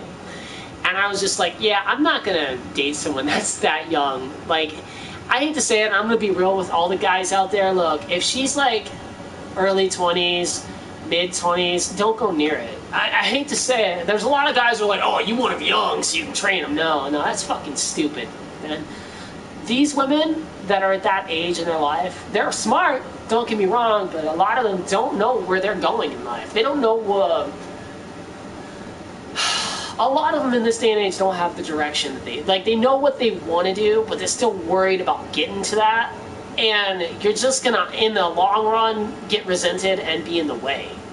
So you kind of want to wait till, like, I want to say early 30s, mid, I'd say wait about 10, 20 years, 10 or 12 years, you know. The girls that I've actually lasted the longest with were usually ones that were within 2 to 3 years of my age range. And it was the ones who actually, you know, needed a chance to be themselves, you know. They needed a chance to be decent, you know. And I understand that because I'm kind of one of those people who I just needed a chance, and I don't want to do to other people what they do to me, in a way, right? I know I say a lot of shit about getting revenge on the town and shit, and honestly, they deserve a lot worse than anything I could do to them. But when it comes to, like, romantic interests, and if I have, like, a person who I feel like, yeah, this person deserves a chance, she's been through shit, she deserves a decent, you know, way to get herself back in order, you know. I'll provide that. I'm a decent guy like that. Yeah, that's not. I don't think it makes me decent. I think it makes me a person, a human, you know. But I mean, there's not a lot of people out there that do that, and the ones that do, you gotta hold them close, right? A man or a woman. If there's a woman that lets you be yourself, then that's cool. Unless, you know, you're a psychotic lunatic or pedophile, and she's letting you do that. Yeah, in that case, you shouldn't even be watching my fucking channel. I hate you fucking dickwad. But either way, so. Yeah, he liked her. He spread some misinformation about me on her Facebook page. Started saying shit under the comments. If I saw a post run across my feed, I would respond to it, and then I would see that he had responded to the post that I was making. And I was like, okay, this guy's talking shit. Because of the things he was saying under my posts were fairly innocuous, and as if he was showing her live at a bar, which I would later confirm, because she would delete me when I confronted him on it. But yeah, it was like this and this. Like, and he would point up at my comment, and I'm like, what are you talking about behind my back, man? So I confronted him, and she deleted me almost instantly, which let me know they were talking shit about me behind my back, and that they were probably at their favorite local hangout or whatever, fucking talking shit about the guy dressed in white, right? But honestly, like, it's not like that much of a loss. When someone that's that fake comes up against you and decides to do that to you, they're not really worth being around you. But they do cement themselves as being your permanent enemy. Because I don't do cowardice. I'm sorry. If you can't say what you think about me directly to my face, you're not going to merit any kind of respect from me ever again. It's that simple. That's just how it is, right? But yeah, they sent a tier 3 convicted pedophile to slander me. I thought that was fucking hilarious. And then when I decided to open up about him and his shit, others tried to fucking gang up on me. And then I found out 2 of his friends were also convicted pedophiles, and I realized there was a whole wing of it in this town. And I uncovered it, and I unlocked it, and I fucking exposed that shit. Shortly after, the town is dying of income issues. Coincidence? I don't know, man. You tell me. Maybe Namble was paying for them to harbor fucking convicted sex offenders. Maybe. Just one. I'm sure there's probably an organization that tries to get, like, Scan detected. sex offenders located in accepting communities, which why the fuck you'd want to be an accepting community for something like that is beyond me, but okay, whatever. Needless to say, shortly after I posted that post, they made a puff piece, decided that they were going to, either they rejected the money or the money was taken because now this no longer was a safe space because someone exposed just how fucking bad the problem, the epidemic had gotten out here. So it moved up to Rogers City. Most of the people who lived here had to either move to Rogers City or they had to change their official address to one in Rogers City. So, even now, if you look at the statistics for this town, it's only second statistically in the long scale of things. And so, they hate me for that, and they hate me for the fact that I've been able to call a lot of the closings in town. Now, I said we were going to talk about that early on, and we will. We're going to talk about that right now. Basically, when I first moved here, I had no biases or wants to make these people my enemy. I just wanted a decent life for me and my kid, like I said. Right? But little by little, I saw these stores making really bad decisions. Like, really bad decisions. Like, if you know anything about the town that I live in, or, you know, some small town communities, you know the statistics of, like, small town communities, you're going to have either very young people, like early 20s, but either very young people, early 20s, or very old people, like elderly. We're talking like fucking 60, 50. You know, people who are suffering from Alzheimer's, memory loss, impaired cognitive function of some sort. You know, and I'm not saying they're all like that. I'm just saying that there is a good majority. That's how, it's a part of being old. I'm gonna get that way, you're gonna get that way. We all end up getting kind of like fucked up when we get old. Like, the body just breaks down. That's just the natural order of things. You know, I've gotten accustomed to it. But, so I noticed that they were like doing rearranging in some of these stores, and these are grocery stores. These are stores that people have to go to, and they have to be able to remember where the toilet paper aisle is. And this store had rearranged itself like 4 different times. You couldn't find shit in it because every fucking week it seemed like they were doing something new. That's not to say they didn't have some good fucking products. They did. It was just their management was horrible, right? And so their management was horrible. I'm gonna actually move this down because I don't like this line sitting in my face. There we go. Alright, so their management was kind of like horrible. It was atrocious. They weren't figuring, I guess they took a loss and were like, well, let's change something up. But they didn't ever think to like just focus on the attitude of their employees or staff. They kind of thought it was a physical appearance. When I'm gonna be honest, if you come to this town, the physical appearance of this town is actually kind of nice, comparatively speaking, to some of the towns I've been in. I live like 15 minutes away from a beach. I can visit it anytime I want. There's a water park, a splash park. If I'm really hot, I don't want to get my feet full of fucking sand, I can just go stand under the fucking bucket and then keep walking. You know what I'm saying? So that's really cool, and it's really nice that you have all these things.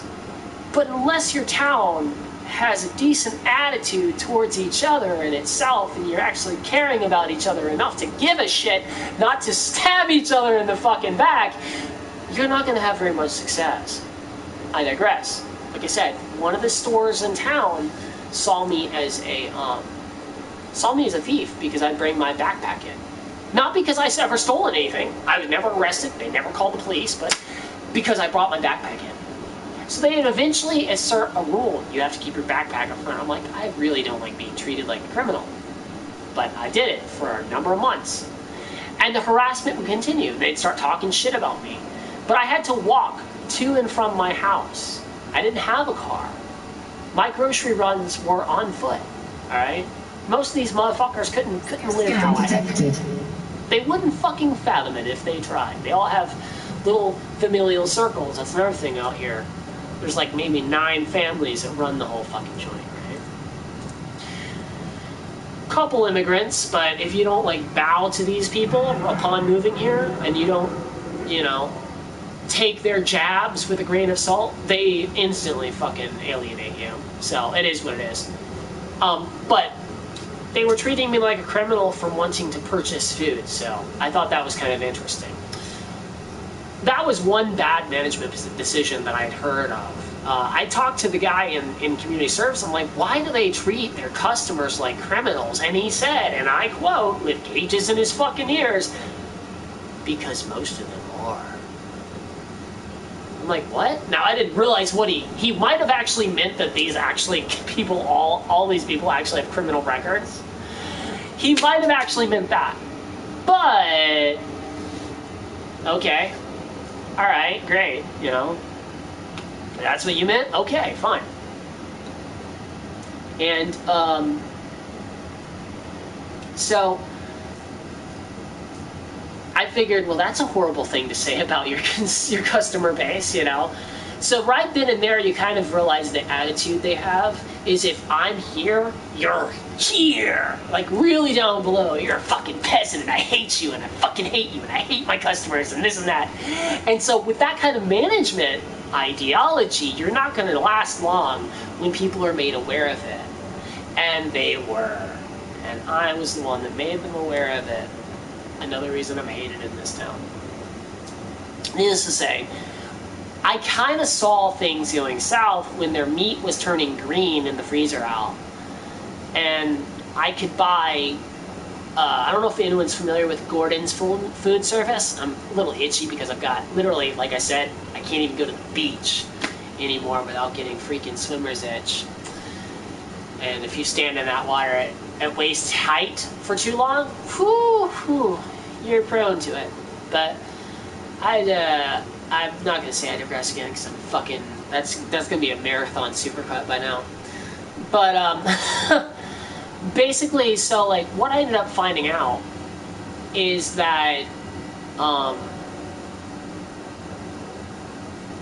like I don't know if anyone's familiar with Gordon Food Service, but they're like a big company that provide mainly to like other restaurants and small business providers, or they're a small business provider for food, so you usually buy things in bulk.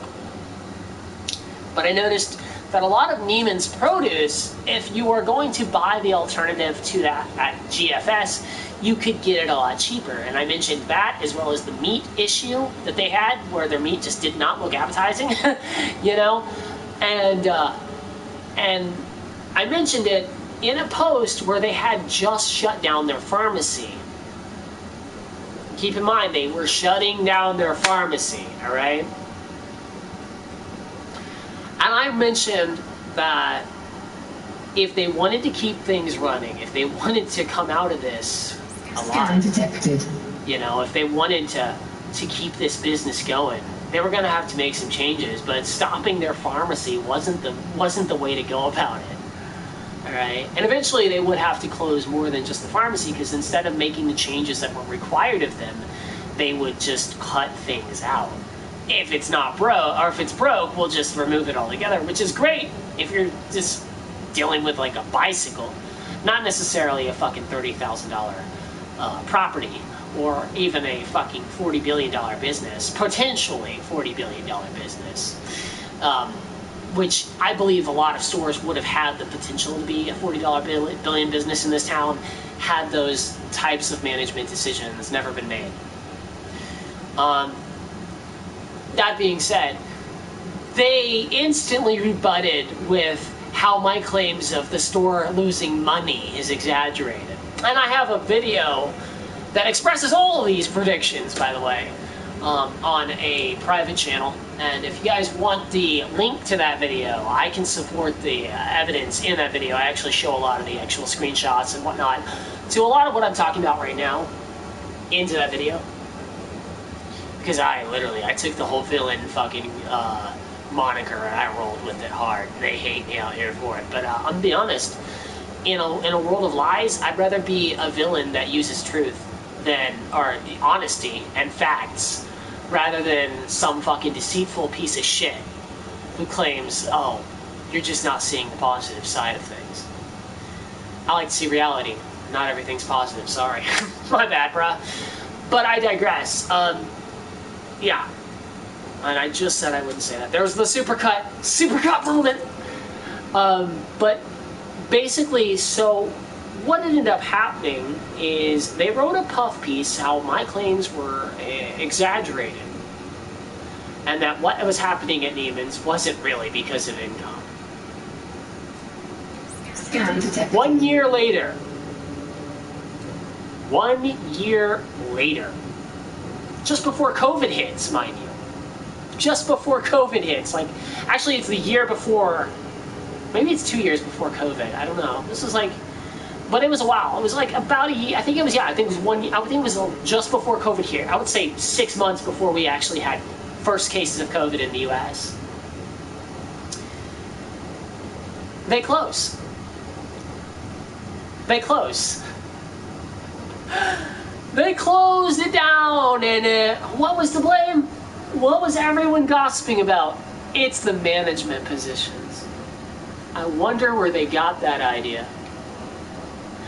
So I started getting this, I guess you could say that boosted my ego a little bit. Definitely does. I mean, it would for you too, if you started getting right time after time after time after time again. And people kept coming at you with, oh, you're just full of shit. And you keep ending up being right. And you keep being able to say, I told you so, over and over again. Eventually, it's not only going to piss off the entire town, which I don't give a fuck if it does or not. It's gonna cement you as a person of honesty, and I'm very fucking honest for these people. If there's one thing that my friends know, it's that if they can't handle the truth, they don't need to come to me with any complaints. Okay, because, like, I'm not gonna tell you what you want to hear, I'm gonna tell you what you need to hear. And if you don't want to improve your life, that's on you at that point. That's just the way I'm at, you know, that's who I am. Alright? So, that being said, you know, I'm surprised we haven't killed anything. There's no pirates in this area? You've got to be shitting me. Have we destroyed every pirate in existence? It looks like we have. Anyway, yeah, it looks like we have. That's freaking weird, you know? Have they just lowered the pirate instances here? Maybe I can go to a different one. That's a conflict zone.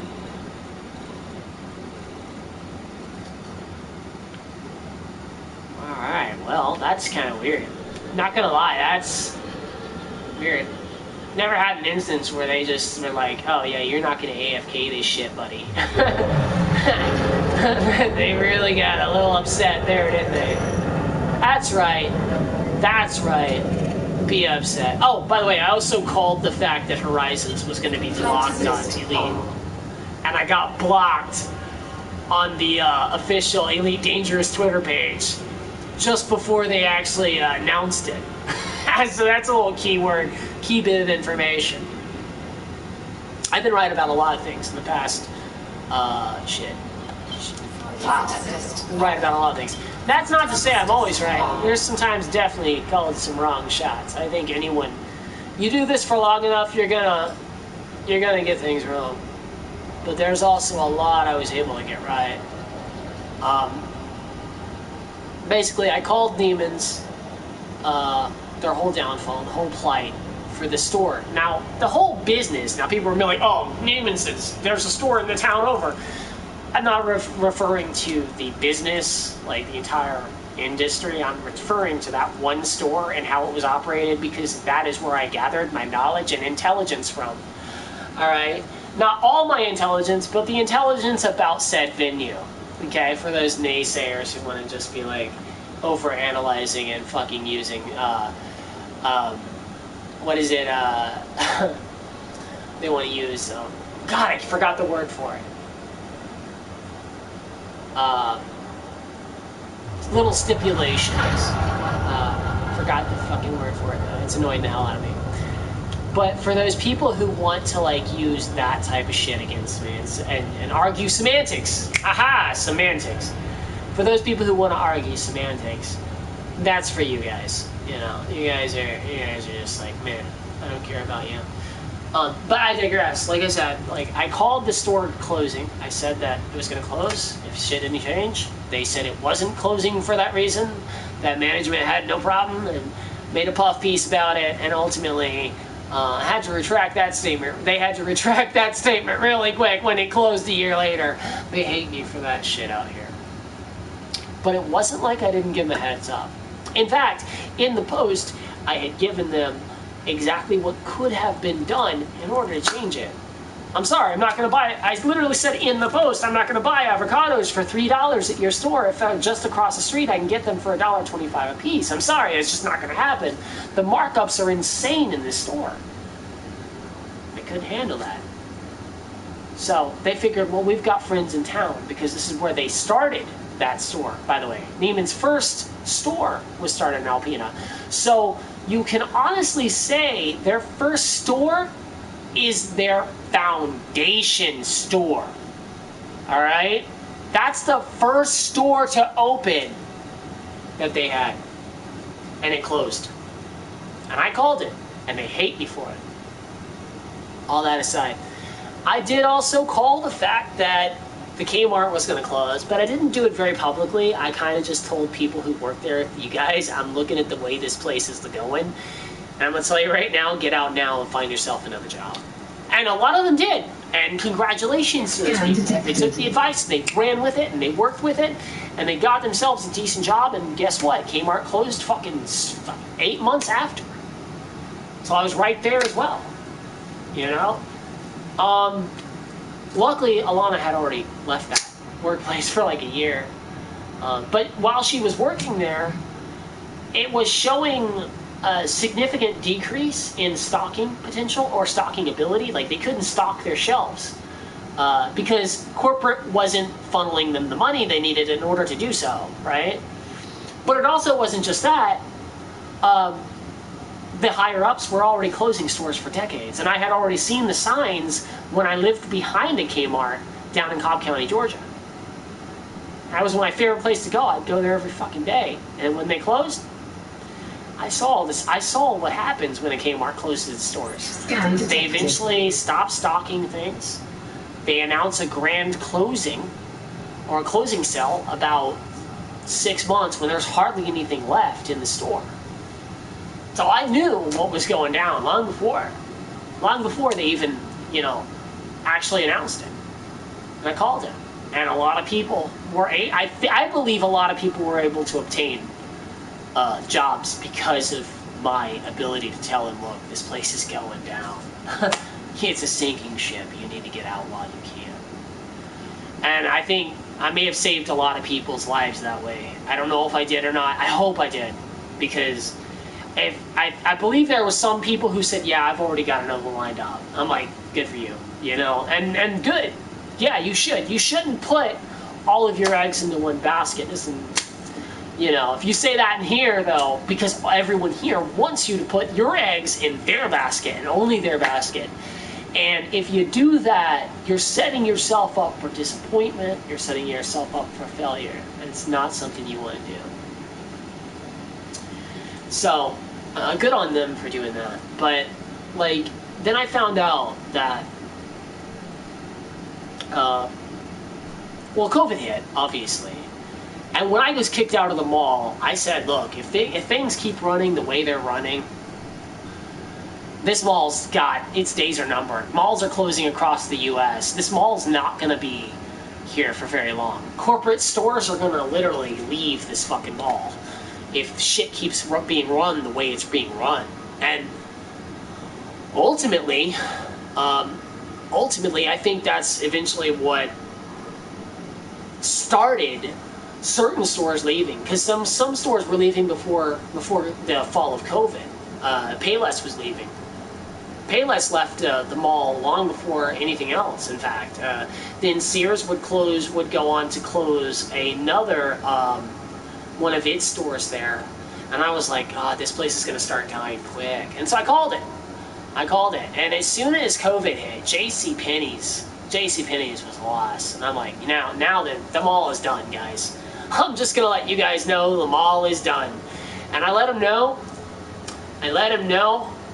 And they didn't like that. And I told them why. I said, because JCPenney's is a big corporate-owned store, because Sears was a big corporate-owned store, because GMC was a big corporate-owned store, and because Payless was a big corporate-owned store, that's corporate money that's going into rent, that's allowing small businesses to thrive in this mall, and allowing small businesses, the small-scale revenue, or not revenue, but the small-scale rent that they were seeing. With these corporate stores gone, those rent prices that those stores are paying for those lot spaces are going to rise exponentially, and the mall is going to collapse. And it did. Precisely 8 months later. Again, I was right. Actually, I think it was less than 8 months, if I remember correctly. It might have been 5 months later. And I knew it was going to happen almost as soon as there was these people that were moving their art store. And I'm like, so why are you guys leaving? And I believe they were art and pottery store. But they were putting stuff in the car. I'm like, you guys are leaving? You guys leaving the mall? And they said to me, yeah, man, lot rent has went up dramatically. We can't afford it. And I felt bad. I'm hoping they found something else. Really hoping they found something else. I've been in their store, and anyone who promotes art or, creativity, I'm all for that shit, right? But it was just sad that I was once again right. And people are like, well, why do you say all these negative things? It's what causes it. No, that's not what causes it, buddy. It could have been used to prevent it if the powers that be weren't fucking arrogant assholes who did the exact opposite of what they're told 97% of the fucking time. But I digressed, because I had also given that mall specific instructions saying you're going to need corporate stores in this mall if you want these things to run. They didn't see it that way. They're like, oh, who's this fucking guy? Who's this fucking guy to tell me my business? Watch this. More puff pieces. More puff pieces. Despite the loss of several stores, the mall is still doing exceptionally well. That was until JCPenney's moved out, and then everything I said came true. And then when JCPenney's moved out, I said, look, they're going to have to get it replaced. They're going to have to get these stores replaced, and they didn't. But maybe they didn't have enough time, Maybe other people realized, oh shit, this is going down. Maybe some of the people who are store owners saw my post and they're like, yeah, he's not wrong. But it is funny because that's exactly what happened. That is exactly what happened. Exactly as I said it would happen, it had happened. And I have posts in that video where I say these things as well. So I will link it in the description below this live stream so you guys can check that out for video reference. And the very beginning, you'll see me laugh because, yeah, I was really pissed when I made the video. I was getting terrorized by a Tier 3 convicted pedophile and all these other fucking kids who thought they were know-it-alls. But that's alright, it's whatever, They all were wanting to fuck with me, so I gave them a little something to be fucked with on. You know what I'm saying?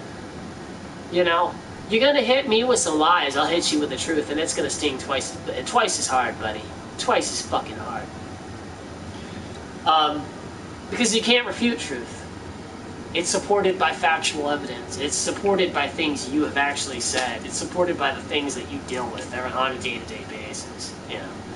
These are things I can provide documentation. I can provide receipts for the shit, that I claim. Whereas most of these motherfuckers are never expected to. They can claim a statistic and it doesn't even necessarily have to be true, right? That's what they were taught. Hell, I was taught that in high school. But I believed myself to be above those teachings. So I've tried very, very much to be honest with people and be legitimate and be truthful and give facts whenever available. And if I can't give facts on something, I usually don't discuss it. Not usually. I don't usually discuss it.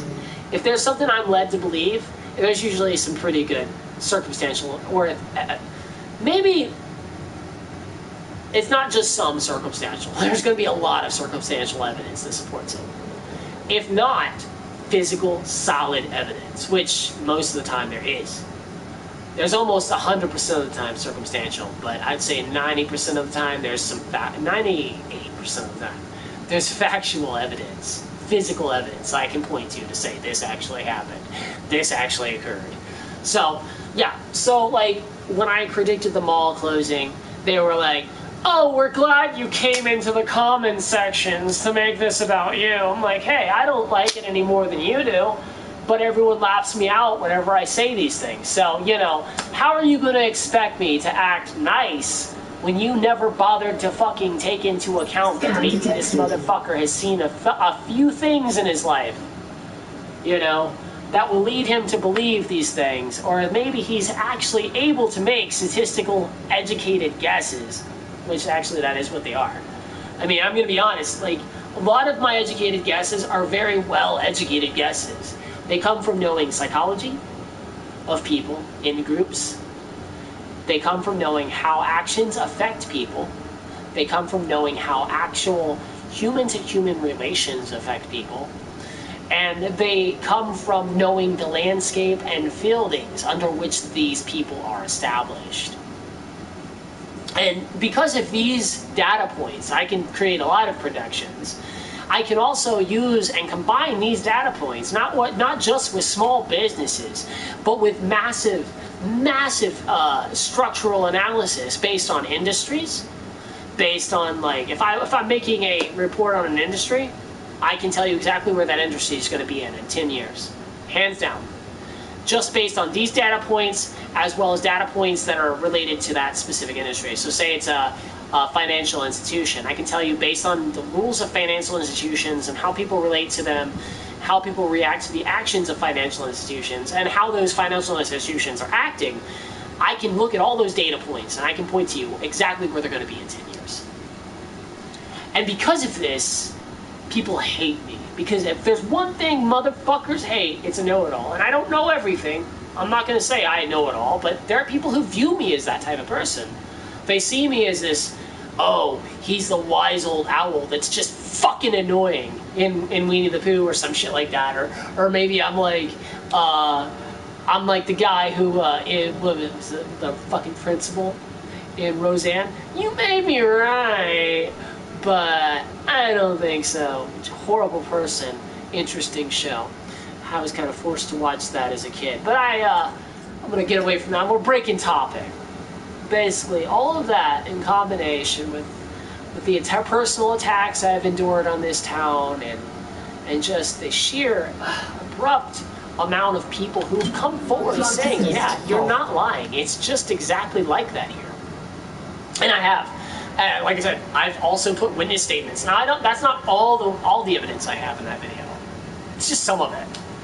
But it gives you a good standing on where people in this town are mentally, right? Like, it gives you a good standing of what I've had to deal with, as well as many other people. And they do use a gang logic out here, where if you're not with us, you're against us, and if you say anything, whether or not it's honest or not, it doesn't fucking matter. If you say anything we don't want to agree with, you are the fucking enemy, and we're gonna fucking smite you. And it hasn't worked out well for them because they've never been up against someone who can use their own fucking shit against them the way I can.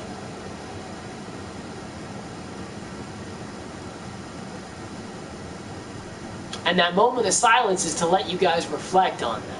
For those who are watching and who actually live in this town and think, oh, he's talking out his ass again. Good. Prove it. Just prove it. I beg you, prove it. That's just where we are, you know. But that's the town I live in. Anyway, all that aside, let's focus on something decent. They got a duck up here. We got a duck, we got a pirate ship for a weekend. I'm actually going to go look at it today. So, just before it leaves, hopefully I can go see the duck and whatnot. So I'm going to go look at that. But yeah, I just wanted you guys to know pretty much why I seem so negative about the town I live in and why I'm stuck here. A, because I don't want to like just pack up and leave like the bare essentials. And every time I get to a point where I can actually say if something goes wrong. So I'm going to be stuck here forever because they've done everything in their power to fuck me. So like, and I say small town conspiracy because that's exactly what it is. If it's not like nails in my tire, or sugar in the gas tank, or, you know, someone trying to do something like that, I deal with the amount of evils that this town puts on a daily. I get yelled at in the street for no fucking reason by people I don't even know who they are. Don't even know who they are. They just yell at me. Like, because that's logical, that's reasonable, that's rational, that's completely fucking sane, right? But here I'm not normal because I'm surrounded by psychopathic lunatic hillbillies who don't understand what normal is. Now, in Atlanta, there's a million people who respect my opinion and views.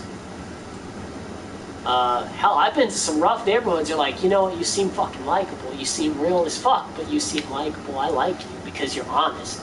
I may not like what you're saying right now. You're honest, though, so I like you. I like that. That's like, I hate to say it, that thug life mentality. There is something to that right there, right? And I'm not gonna say I've been through like the whole gang shit, but I will say that like a block away from me, a pawn shop owner fucking got 12 clips unloaded into him, you know, because he didn't raise his hands high enough. I wasn't involved in it, but I mean the fact that it happened so close to my home means I was in some rough fucking areas, you know. When I lived with my mom, I lived in a part of Georgia that had a growing gang and drug element in it that was kind of fucked, to be honest. But literally, I heard firecrackers one night. Oh, actually, it was earlier that day. I heard firecrackers. I thought it was like a string of black cats, because I'd never heard gunshots before that. And that night, a woman had to pull 2 of her kids in because they were shot, riddled with fucking bullets from an automatic submachine gun. I would say probably one of the handheld Uzis, which I don't know how the fuck you can get a weapon like that. Maybe they had built it, maybe they bypassed the semi-automatic on it. Definitely some black market shit, but kids were riddled with bullets and this mom had to pull them into a bathtub. They died. Obviously they fucking died, but they weren't even the target. No, the target was a person who was living in an apartment, like that was in the same building as that these kids were playing out in front of.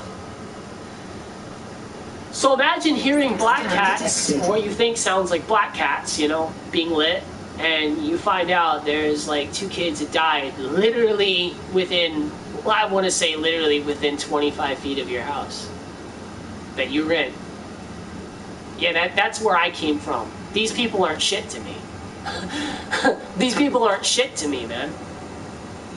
These people will kill teen girls, but they won't fucking dare touch me. If they wanted to, I mean, I've put them in positions where they're welcome to try, you know. I'm a man of my word, right? If I say I'm gonna fight to defend myself, I'm gonna do it. But you better fucking be willing to fucking swing. Otherwise, you just a chump ass bitch. That's just where I stand, man. I don't give a fuck. When they took away my son, they took away my reason for living. I don't give a fuck. Alright? About who comes at me now.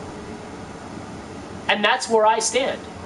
That's where I live right now. In my mind, that's where I'm living. 24 fucking 7. And I blame them, in part, for my son. Yeah. Do I think that my relationship with my fiance was perfect? Probably not. We got into a hell of a lot of arguments, mainly because she didn't want to do anything to take care of the kid. And I was the one literally cleaning up after him, picking up after him, and having to take him out. And, which is fine, you know, I loved him. I was willing to do it. But after a while, when she's between jobs and not working, it would have been nice to have some help. Scan detected. Just wasn't there. Not to mention, she lost her temper.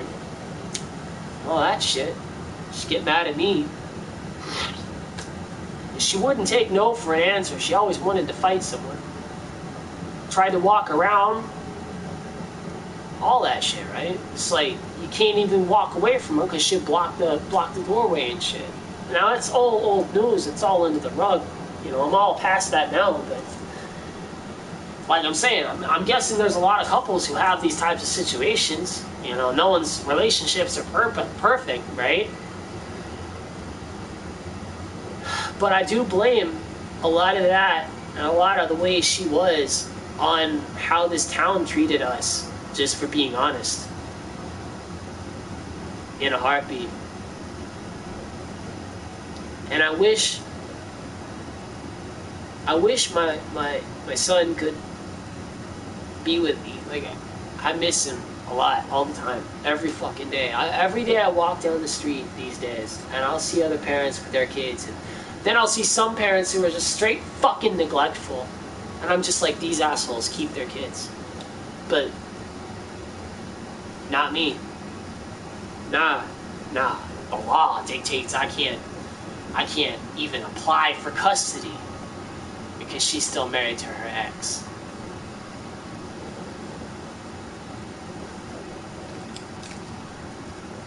But what they thought they were going to do is be able to withhold my son, because they didn't know the law. They thought they'd be able to withhold my son from me and get child support at the same time. Luckily, that law is in place, preventing me from paying child support and them doing that to me at the same time. Because ultimately, that is kind of what I think was going to go down if she had gotten a divorce. I kind of, looking back on it, there was a lot of indicators that she wasn't really in it for a relationship so much as just to kind of get by off of someone. So that, it is what it is. You know, I've run into that. When you try to be decent to people, you run into that from time to time. It happens. I'm not going to hold it against her. We all need help sometimes, right? But I will say that when she had a job that she liked and then someone came in and fucking ruined it for her, that definitely had an impact on why she left. I guarantee you 100% that had an impact on why she left. Because we had a lot of fun times. And a lot of goofy times. Because my kid was goofy. He was fun to be around, man. That's the one thing about my son. No one disliked my son. I mean, other kids would pick on him, but that's, you know, they're gonna bully, and I nip that shit in the bud if I saw it, you know. But, and my son was never gonna be a bully, but I had intended on teaching him how to fight bullies. Because I don't care what you say, man. Sometimes suspension is worth it. I'm gonna be real with you. If you're getting abused in school, and you're getting fucking beat up, and the teachers ain't doing shit like they never do, because it's our society. Our society is literally blame the person who complains about it. Automatically, we go after the person who complains 120%. Anti-bully laws don't work. Oh, we'll throw a fucking social worker in there and let them talk it out. That doesn't help the situation. You need constant fucking surveillance of these kids. Because as soon as that surveillance is gone, these motherfuckers they gang up on these kids, and they ain't even fucking right. But it's more than that. It's more than just the bullies, because I'm a firm believer that every bully has a bully in them, right? They in their own life. Every bully has a bully in their own life that they're taught how to do this in. As a collective, we need to just start being better parents, you know. And no one takes that to heart. No. Fuck that, you know. We'd rather blame it on guns, or we'll blame it on fucking men, or let's blame it on the toxicity of the masculine attitude. Never mind the fact that half the dads aren't even there to fucking impact or fucking take care of the children's lives, mainly because either moms walk away and seclude the fucking dads, or because some dads, and I'm gonna be real with you, are just fucking straight assholes. I'm not going to say dads are spotless. I'm also not going to say 90% of dads are fucking abusive either. You know, parenting is not one of those things that they teach you in a textbook. But you have to understand what a child is thinking. You have to understand how a child thinks. You have to remember your own youth if you want to effectively be a good parent, you know. We are so quick to forget what we wanted as children. And so quick to forget how we would have liked to be respected as human beings, as children. So quickly to forget that and just go with whatever the fuck we were put through as a kid. And it's stupid, it's retarded. I never wanted to be that person. And I wasn't. Luckily for me, I think that was one of the best things one of the things that I was best at was being a parent. I know some people would be like, God, that's fucking cringeworthy. That's all he was good at? I mean, I'm good at other things. Obviously, you guys have seen some of my videos, you know. But, I think I was best at being a parent. I never felt happier. And it was, I'm not going to say it was like heaven on earth. Being a parent's hard work. It's not easy. Scan detected. But it's also, like, it's not the worst thing in the world. And this isn't about, like, Wade versus Roe or anything like that. Because, I'll be honest with you, that shit was wrong. Wade versus Roe was wrong. That shit fucked up a lot of people, and it wasn't just women that it fucked up. When they revoked Wade versus Roe, it's gonna fuck up a lot of families, it's gonna fuck up a lot of people. The impacts that that's gonna have on society is not a positive one to anyone. And anyone who's preaching that Wade versus Roe being removed is a good thing is just straight ignorant to life itself. You haven't been around to see families that are already struggling to feed 3 mouths that are having to rely on contraceptives that are soon to be pulled because Wade versus Roe was removed. They're going to go after the other laws that Wade versus Roe provided. So that's going to hurt a lot of families. It's going to hurt a lot of people. And it's not just the atheist anarchists that are going to be affected by it. It's going to affect a lot of Christian families, whether they want to admit it or not. It's going to affect a lot of them. And that's a sad thing to see. So I'm not like saying, look, being a dad or being a parent's not that bad, so stop bitching about Wade versus Roe, because you have every fucking reason to complain about that. But what I will say is this, is that for me, in my experience, being a parent was probably one of the most rewarding things I had ever fucking done. People are like, you know, they like to say that I'm not, they like to say that, you know, I should feel bad, or maybe I should feel bad, you know, that how can I smile? I feel lucky I got the time I got with my son to know my son. I feel lucky that I even got that, because she could have just as soon just left me and fucking decided to see if her parents were gonna be decent to her, which ultimately I think she does live with her parents now. I don't know if she's liking it, because they always treated her like a handmaid. I mean, she did some stuff here. She cooked and cleaned here a little bit. I also cooked and cleaned, though. It wasn't like 100% on her. I never put that shit on anyone. Hell, even the girl I'm with right now, I don't put 100% of that shit on her either. Never. She'll cook because she's good at it. She's really good at cooking. But when she's too tired and I have to make some, I'll figure something out. And if I don't want to figure something out, we'll just do like a fend for yourself night where we have a couple frozen dinners in there for whatever, you know. And I think everyone does that on occasion. There's times where you're both tired as fuck, you don't want to do shit. But so when they started attacking me from the alienation of my child, hell yeah, I took that shit personal. And I'll always take that shit personal. And whenever you do that, I'm going to put your ass on blast for it. And that's never going to change about me. But the fact that this town went to that length to be toxic is one of the marks against it that I can't say. If you're thinking about doing business or moving here, don't do it. Don't do it. Because these people are fucking snakes. They're demonic, evil snakes. I wouldn't say godless, because you don't need a god to just be a decent fucking human, you know? I like to think I try to be living proof of that.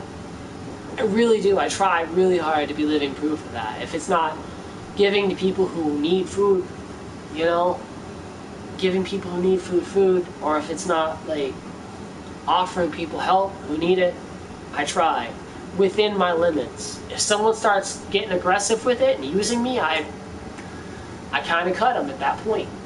If it seems like it's going to be like, oh, well, since I can always go to you, I'm always going to go to you, and I'm never going to do anything for myself, it becomes a handicap to their own life and their own growth, that's when I cut it. That's the only time I'll cut it. But if someone absolutely needs my help, they know. My friends know they can rely on me. Even if it's just for a fucking year, they know they can rely on me. Now, there's a lot of shit they talk about me in this town. But I guarantee you ask any of them motherfuckers, how much time they've personally spent with me, they gonna lie to you. So I may have spent time with, about 10, 15 people in this town. Maybe that. And I can name them, like, probably, no, fuck, not even 10, 15. Let's see, store owner, that one guy, the one guy who admitted he was being toxic and using a motherfucker, that guy cut to the fucking curb real quick. Some of them just had to leave fucking town, to be honest. Because that's another thing they'll do. If you're friends with someone in the town anonymously, like almost, I don't want to say anonymously, but the majority of the town hates, then you'll get bullied. So a lot of my friends have been bullied out of being my friend. That's another fucked up thing about this town, is they use that aggressive, like, isolative mentality. But it doesn't work on me, because I'm never going to clamor for their fucking acceptance. I'm never going to clamor for their fucking approval, and they fucking know it. And every time I'm walking and they drive past me and they see me, they fucking know it. And they know it in their heart of hearts, and it fucking pisses them off. And every time they get pissed, I smile a little more, knowing that one more toxic motherfucker got his just by me existing. Just by me existing. Just because I exist. Just because I was existing in that moment, that toxic motherfucker got pissed. And it makes me happy. It gives me a fucking grin so fucking big, man. I'll tell you, there's nothing better.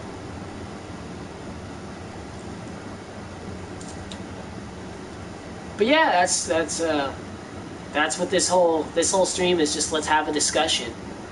I don't think anyone's gonna do that, because they blocked me from Facebook, because the same people who constantly and obsessively stalk me on social media, a few of them are actually inside of the crew here that hates me. So that's cute. I'm getting gang stalked. Even though theoretically it's like a tinfoil hat thing, it's actually becoming more and more prevalent that it exists. It's pretty fucked up, though. It is pretty fucked up. I wish people could just be fucking humans, man. We could get past this rut of, if you don't align with my political agenda, you're my enemy. Or if you don't align with my skin color, you're my enemy. That shit is just rank, dude. It's horrible. It's deplorable. It's disgusting. And it makes me sick to my stomach. To think that people are hated because of the way they were born, or the thoughts they have. I mean, unless it's like something that's pretty much detrimental to someone else's health and well-being, yeah, you shouldn't hate someone for a political fucking ideology. You shouldn't hate someone because of their religion. Even though most religions will teach exactly that. Covertly, you're being taught hate in most religions. If your religion says bring them into the fucking fold and shun anyone who's not willing to do it, which most religions do say this, and by shunning, I'm not talking about just saying they don't exist. I'm not talking about just ignoring them. I'm talking about the fucking looks of shame that you're encouraged to give others because you think they're going to go to hell, or all that bullshit, that's teaching hate. That's not teaching love, compassion, or any of that. That's teaching hate. Because you have now set a prejudgment on this person based on absolutely dick shit all in terms of knowledge about them. Simple fact. And that's where our society is. We're in that fucking mindset. And everything this day and age, I'd say, is a religion. Every movement, every passion has become almost a religious vernacular, which makes your society a completely fanatical one. It means everyone here is a fanatic. Everyone in society is fanatical about their beliefs and their personal idealizations. And when you have a fanatical society like that, you have people who are going to hate you for just having a simple difference of opinion. Even if you agree with the overall agenda, that small, insignificant detail could make them flip on you entirely. And that's where cancel culture comes in. And that's why feminism eats at itself. That's why some men's rights activism eats at itself. That's why every activist movement eats within itself. It cannibalizes itself. Because in that mindset, when you've got that amount of extremism, you forget that you're dealing with other people, many of which didn't live the life you lived. And these lives that they lived formed them to be different people. It's a shame because ultimately, I know people who hate me, who absolutely outright hate me, even though I did nothing to deserve it other than not like the fact that they outright hated me. They actually align with these same views and viewpoints, but honestly, I'll never forgive them for what they did to me. And it's not because of what they believe. Honestly, I don't like a lot of people, even though they believe the exact same things as me. But it's not their ideologies or how they are as a person that annoys me so much as their personal transgressions against me. And that's when you run into the types of people you really deserve to not forgive. The people you need to not forgive are the people who absolutely, unequivocally have made transgressions against you personally as a person. And a lot of the people in this town have done that. I'd say a vast majority of the people I've met. I may have met 3 people who, right from the get-go, just accepted me as a person. And that's kind of sad in a town of 9,000 people. That's an alarming statistic. But it goes far beyond my own personal things. I've had friends say they can't stand it here. People in my Facebook post have made posts about how the people in this town are just sheer snakes. Hell, one of the people who turned out to be a snake had made posts about how people in this town are sheer snakes. So, yeah, it exists. And it's so prevalent that no avoiding it in this town. So if you ever think about coming to Alpena, Michigan, don't do it. Don't do it. I would say this town has a lot of evolution, but in the world we live in, that evolution is never going to be reached. They have a lot of evolution to go through if they're going to be decent. It goes far beyond the creativity and artistic talents of people. It goes within their human and emotional compassion with each other and their ability to learn from one another or learn about each other before casting a judgment. And because that doesn't exist here, because they're outright prejudice and bias from just about everyone from the get-go, they're not going to succeed for very long. And mark my words, half of this town doesn't even live here but 3 weeks out of the year. And then after that, they're gone. So is their wallets. Their wallets are just as gone. So they have to have like events in order to substantiate, create a bank that they can thrive upon, which is fine. I'm not going to fucking damn you for trying to survive, but I'm going to say that's not a permanent solution. It's going to keep you limping along. You want to be on the up and up. You want to actually be happy with your life. You want to actually maintain. you're gonna have to do some actual work. It goes far beyond your business acronym. It goes far beyond your sales ability. It goes into your human touch. It goes into the ability to be a person of genuine standing Scan detected. and harmonious quality. Like, it goes into actually being a decent person. And if you can't do that, your town doesn't survive. I hate to say it, and I hate to bring that news to you. It doesn't happen.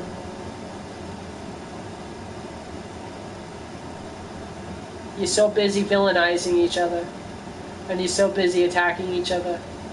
Who the fuck is gonna forgive each other? Because I sure am not gonna forgive someone who's willingly attacked me over and over and over again. And if you ever think about why people out here are like that, like if you live here and you're watching this stream, or you ever watch this stream and you think, why are people like that? Look at how you would react if that's all you dealt with. That's what you need to do. You need to step yourself inside of the shoes. You need to say, well, assuming that I had been going through the shit that these people are putting each other through on a daily, might I add, how would I react? What would I do? How would my walls be built? And until that happens, this town is not. Until they take a really deep, hard look at how they treat each other, they aren't going to make it.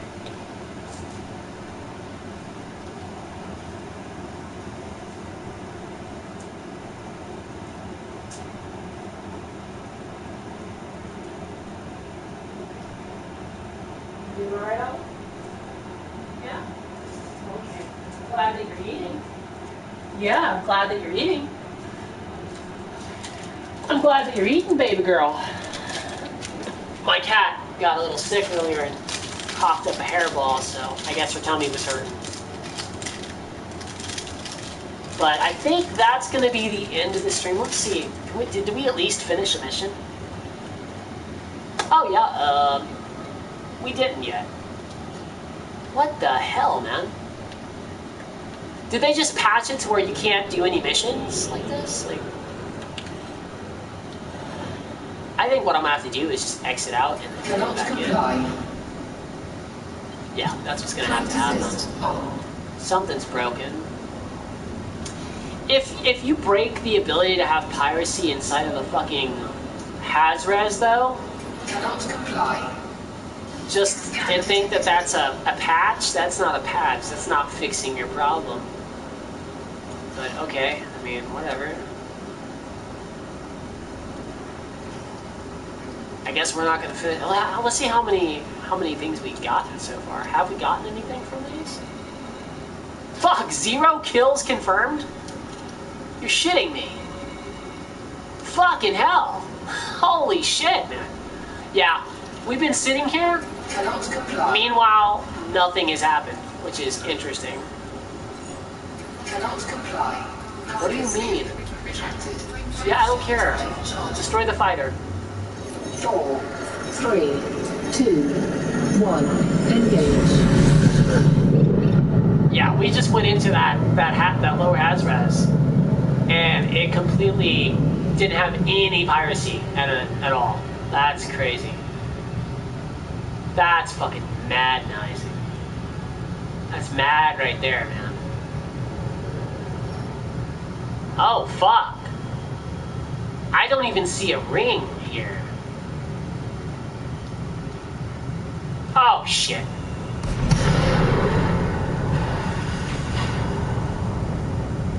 Okay.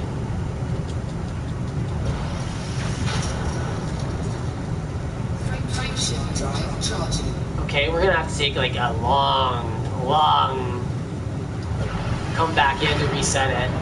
4, 3. That's crazy that it it didn't want to do it. Alright, so let's go ahead and lock on to that. I can't believe it did that. That's crazy, man. That's nuts.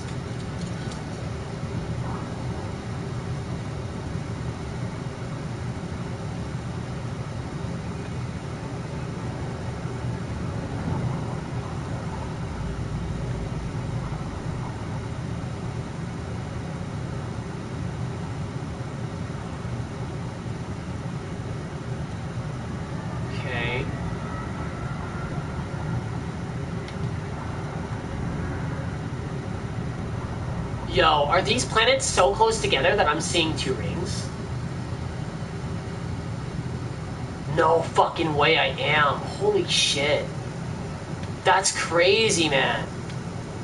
Oh, that's nuts. They're so close together that there's actually two rings that are about to collide. Wow. No wonder there's no pirates in this system.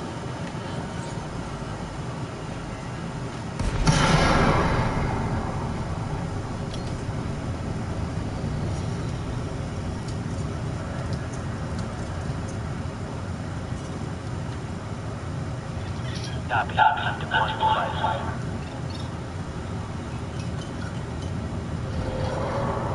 But yeah, like, Fighter online, ready to go. so I'm a little apprehensive in this town, and I have very good reason to be.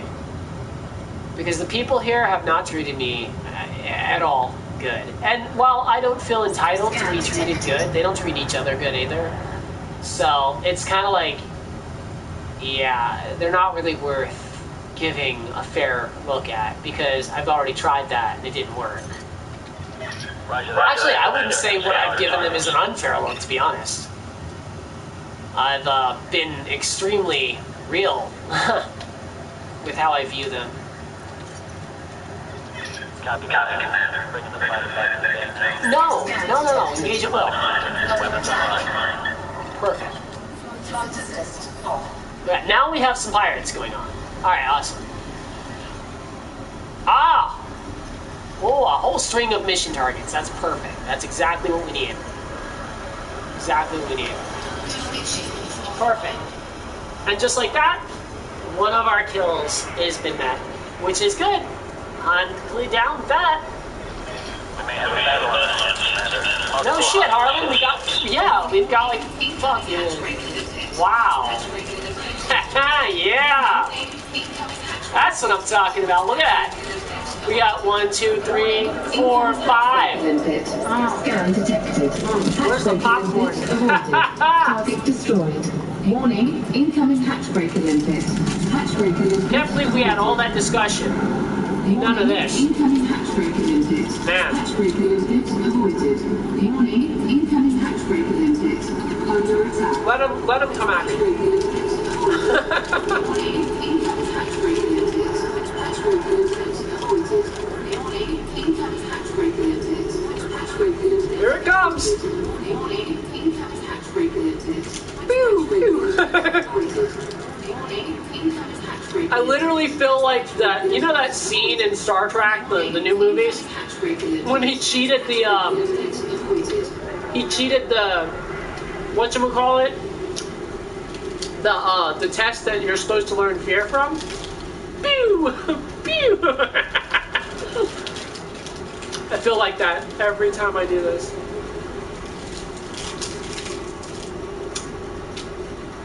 I'm running a shit ton of mods. Or not mods, but engineered parts on this ship. They don't stand a fucking chance in hell. Not a snowball's chance. Under attack.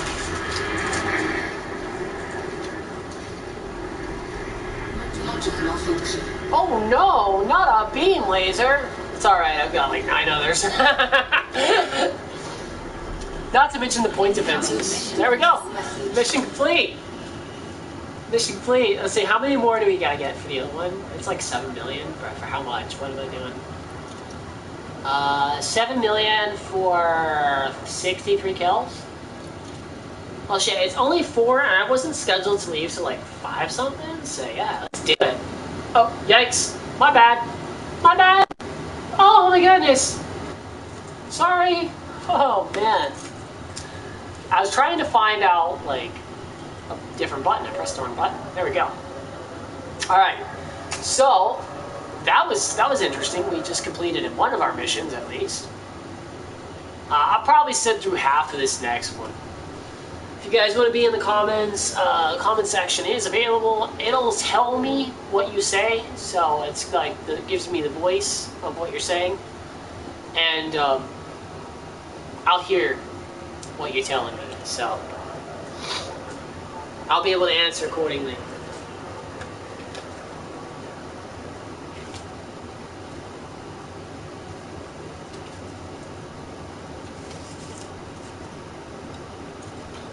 the sheer hell this town put me through, man. Hell, I even actually tried for the theater in this town. That's an interesting story in itself. I tried out for theater in this town, and someone said I could sit down while I was backstage, you know. And I was like, I don't have the cushion on my butt for that. She's like, it doesn't hurt me. I'm like, well, you've got a little more. And then she tried to say, because I was trying to explain to her that I didn't have as big of a butt as she did, Scan detected. that I was making commentary on her physical appearance, trying to trap a guy into that whole narrative-driven bullshit about, oh, you're a misogynist. No, bitch. You said that I could sit down. I told you why I couldn't sit down, and then you put yourself into the position that you're in right now by saying it never hurt you. You drove the comparison, I just ran with it. You know what I'm saying? But yeah, there's a lot of people who will do that. They'll try to say something in order to at least create the assumptions of false flags, is what I would like to say.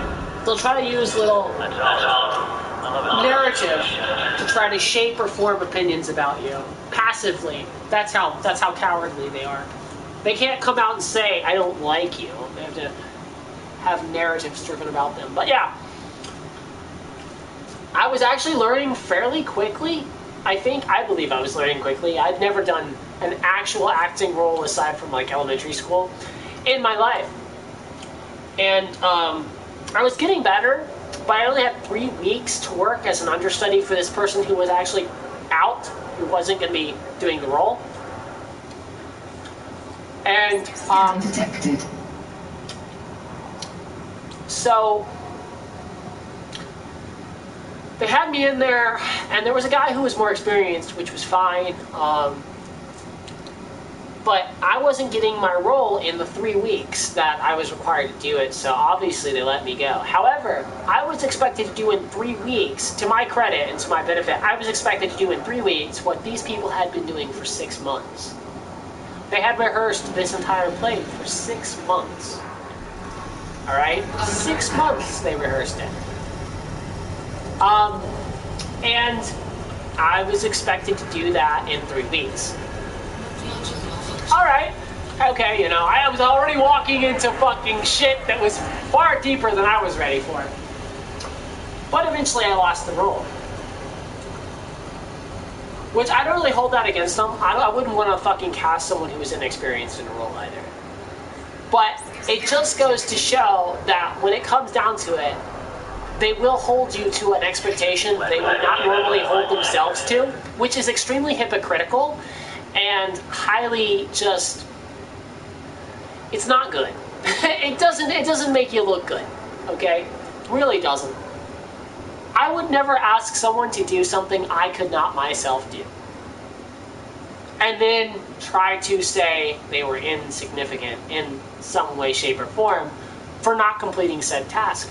In fact, one of the reasons I got fired from the job I had here was because they placed me in a position. One of the managers saw something I said online, and then they scanned my entire profile to see if there was anything they could use against me. And the guy said, and I quote, no, there's nothing. But they were looking at me while they said it, and they thought I couldn't hear them, I guess. I guess they thought I didn't have ears or something. Scan detected. So they couldn't find anything, so they had to make something. They had to make something up. And so because they had to make something up, one of the managers had brought out this thing of cotton balls. Now earlier that night we had 6 people running in an area that only needed really at max 3. But the work that they were doing was all backlog shit that they had put themselves in. Like, it was all shit that was backstopped throughout like a 4 or 5 month period. The way they do things is really bad. They try to go into crunch time shit, right? That's a whole nother story aside from that though. But half of the people that they were having there were sitting on their ass and doing hardly anything. We had four of these like dumpsters on wheels. They called them. There were things to put when you take things. I don't know if you guys have ever had a stocking job, but when you're stocking products and stuff, right? You take them out of a big box and you put them on the shelves. Well, we had these little canisters on wheels that were for boxes, but there was no way in hell any of the customer base could even get around these things. Let alone,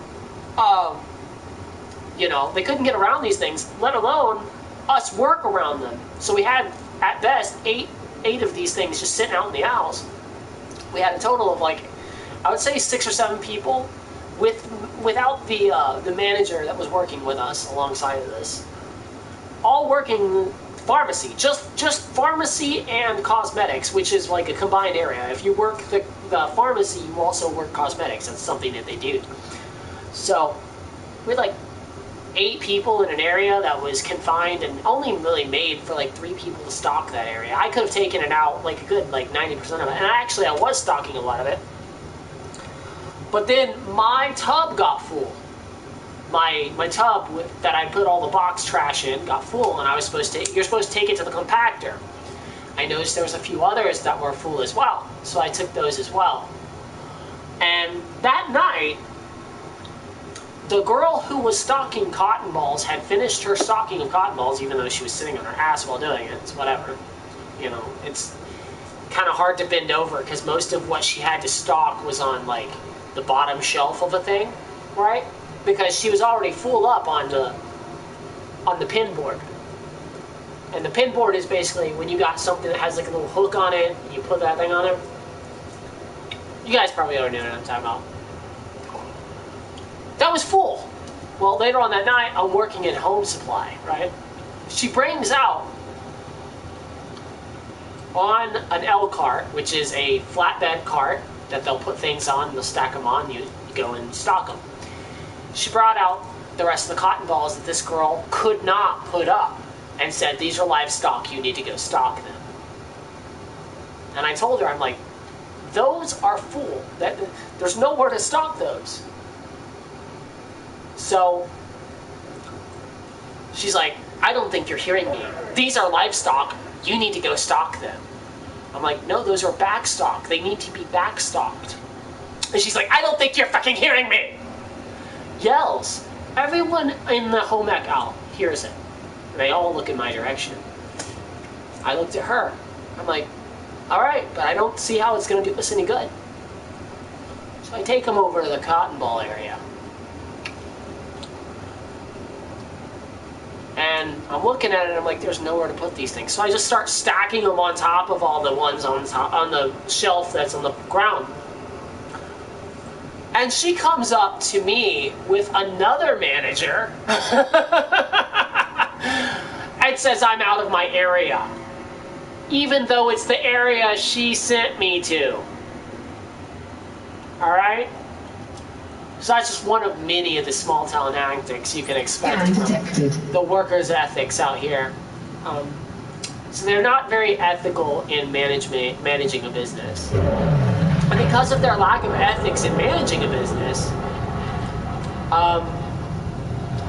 they had a lot of people just drop out of the market. And honestly, I don't blame it. A lot of people say that the great, called it the great resignation, as you would see. A lot of people called it the great resignation. And it was true, at least exceptionally for this town. Too many people who employed people would use that status of employment as an overpowering egotistical boost for themselves. And often it led to worker abuses, unlawful firing of workers, potential fucking, just the way Myers here actually hires people, funny thing, they've got the largest turnover rate in the history of the Myers stores. It's kind of interesting.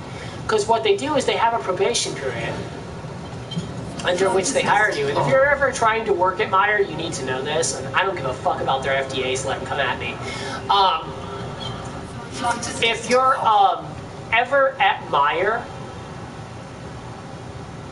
or NDAs, I don't give a fuck about their NDAs. If you're ever working at Meijer, and they want to hire you.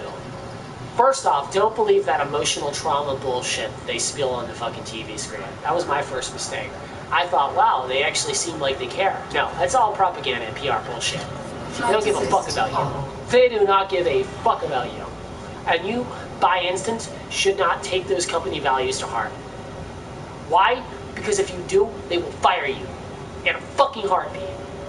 I know because I tried to, and I even listed what I did for that fucking company. And I was fired for all those things. Team effort, all that shit, don't even do it. Work for yourself, because honestly, there's no way they're going to see it as a positive thing. They're going to see it as an affront to the management position. So, what's going to end up happening, or what they end up doing though, for most of their hires, is they'll overhire. Instead of training 1 or 2 people, they will hire 8 or 9 people, work them for the allotted probationary period, then let them go. That's what they do. They just let them go. And this way they don't have to give the benefits, but they get some free work, and they can just keep rotating their staff out that way, right?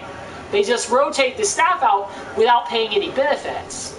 But they can keep that probationary period. So you don't, here's the thing, they have a probationary period where if they don't feel you're up to par, they can just fire you. But they don't even use that reasoning. What they do is they'll say that, but in essence, they're really going to fire you to begin with. They already know who they've got hired, they just need a little extra help. And sometimes it's over the holidays, or sometimes it's, for the summer. But they're just going to rotate you out with the next fucking probationary period's employee that comes into your fucking, that comes into their room, that needs work. Which is fine, But I would have liked to know that beforehand, that my position was going to be temporary. But I digress. I got fired from there, and I refused to work for another company in this town because I'm not going to give them the benefit of my energy so that I can be treated like that. Even if it gives me some money in my fucking pocket, it's not worth it.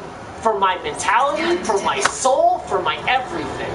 For me as a person, it's not worth it to me. Not worth it to me. When someone does that, they just don't need to be your boss. But we have nothing but those types of people for bosses. So the town's struggling with finding employees right now. Not necessarily because of lazy people, but because people are fucking sick and tired of the shit. But they're gonna blame you for being lazy. They're gonna say you're lazy. And you know why they're gonna say that? Because it deflects the fucking responsibility, which is what this town exceeds in doing. Alright? If there's one thing that these people have mastered, is the art of projection, the art of deflection, and the art of not taking responsibility or accountability for any fucking thing they do and pushing it off onto someone else. Module malfunction. Hands down. Biggest thing they're good at. The highest thing they're good at. Because it's a bunch of toxic fucking people, man. That's how they work out here. That's how they roll. How you doing, Olive? You alright? Alright. She was a little sick earlier today. It's nice to see you sitting with Daddy now. But she was a little sick earlier today, and I was a little worried about you. Scan Yeah, detected. I was a little worried, yeah. I was a little worried about you. Coughed up, puked up what looked like a turd. I was like, oh goodness, what happened there? Picked it up, took care of it. But I don't know what you used to ease I gave her some, I think she likes eating some kind of green item, lettuce or celery leaves. She seems to respond well to that when her stomach's upset. Right? So I gave her a little bit of that. Now she's feeling a little bit better, aren't you? Yeah. No, not really. You're still a little uncomfortable? Okay. So yeah. That's Olive. That's Olive. Yeah. Can I pick you up? Show people?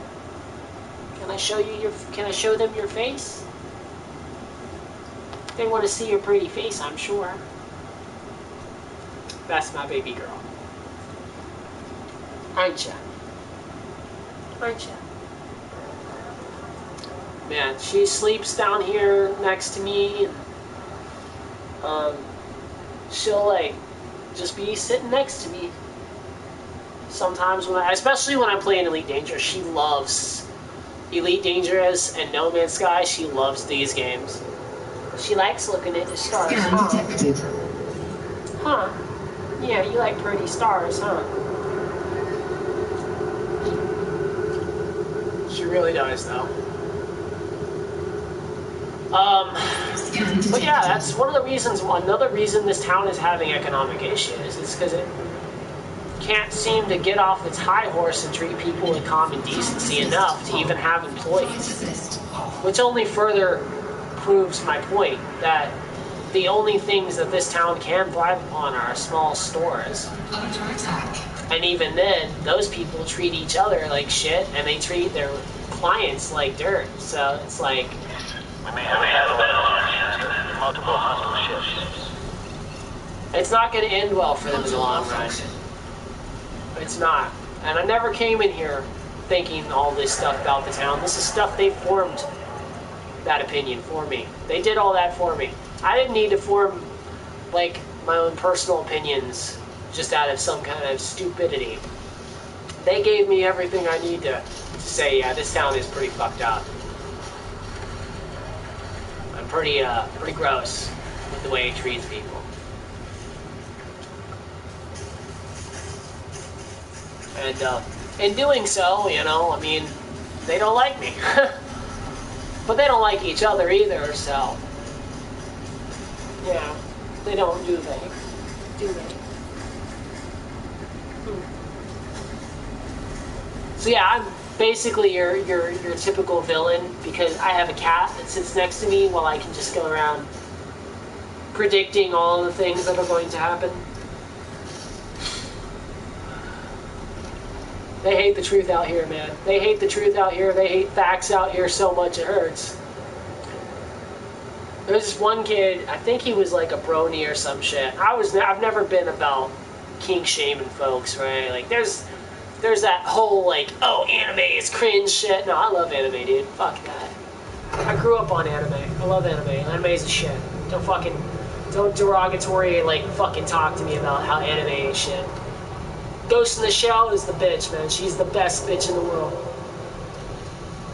And I like Ghost in the Shell because I like a lot of philosophies of cyberpunk genres. So, the cyberpunk genre really delves really, really deep into existentialism to a degree that most people aren't comfortable with. So, I love cyberpunk genre. But anyway, guy was a brony, and I saw him looking at some Milo ponies and shit, and I'm just like, hey, what's up, man? He's like, oh, I'm just I'm like, shit, if you like them, get them. He looks at me like, huh? I'm like, yeah, man. Don't let these fucking people shame you for who you are. If you like something, you buy it. You know? You like something, you fucking buy it. I got fucking action figures up here and go, fuck it. I don't give a fuck if people make fun of me. I got something they probably don't.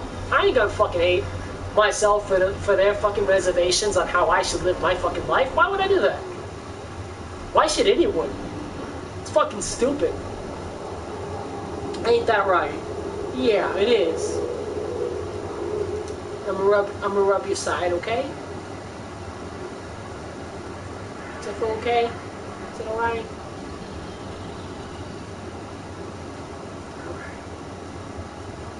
You gonna take a nap? You gonna take a nap? You gonna take a nap? Okay, you take a nap. I won't pet no more. You just take a nap and relax. I think she wants to relax for a little bit. It's okay. So yeah. But she loves space games, man. She loves looking at the stars. And I love that she loves looking at the stars. I think it's really cool that a cat likes like looking at the star scenery, but because she never turns up a moment where I'm playing like no, it's either this one or it's No Man's Sky. She'll always come and sit right next to me. My little co-pilot, huh? Huh? Yes, you are. She's looking at me. You my little co-pilot, huh? And she winked. Aw, yes. Yes, you are. I love you, cat. I don't think that my cats like replace my son at all. But I will say this, it definitely gave me something to care about. At the very least, it gave me something to kind of ground me a little bit, you know? And I needed that a lot. Otherwise, I'd just probably be like trying to figure out if I could swim to the damn island off the coast of the beach about 40 fucking miles and probably die. But nah, they grounded me in a way. And Megan's helped me out a lot too. I think I've helped her out a lot, and I think that she's helped me out a lot, and I think that she's also helped herself out a lot, and so that really does. It swings good. That swings really good. Like, I don't know if that is a term, but I'm gonna just use it. So that's good. Good times, right? Yeah. I feel like if I'm doing good for some people, at least I'm doing good. You know? And when it comes down to it, there's other people who are going to be shit. They're going to be horrible people. And as long as I call those people out, and as long as I do what I need to make sure those people are held accountable for what they do to others, then I'm doing all right. And I don't give a fuck what people think about me in terms of that. I really don't. And if this town drowns below its toxicity, then that's so be it. So be it. But I won't fucking tolerate abuse or abusers or filthy little psychotics who like to fucking talk shit about people behind their back or fucking assholes who like to project their fucking problems on the rest of the world because they're not willing to accept that they were fucking wrong to begin with. Whoo, look at all those wins. I'm telling you guys, nothing but wins, nothing but wins. We get some more? Let's see. Flight assist on. Flight assist off.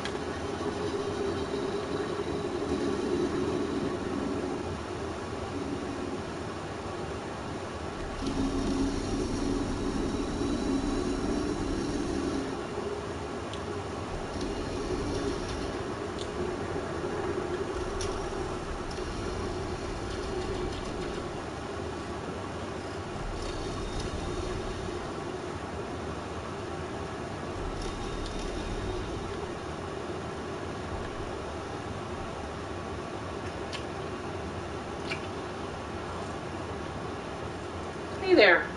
What's up? Me rub? Yeah. Get the chin? Yeah. I'll pet you for a little bit.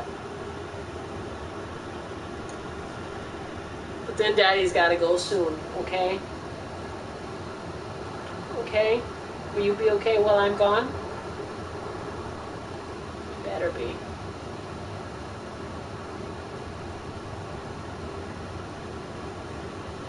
I'll probably put her in the room with the tree so she can rest in there and relax. What do you think about that? Sound good? Yeah, you can sleep in the hotel. Got her a little cat tree last Christmas, and she loves it. It's her favorite place to rest.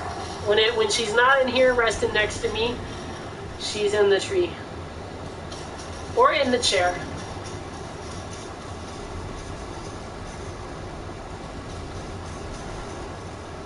Hold up. There goes my ship.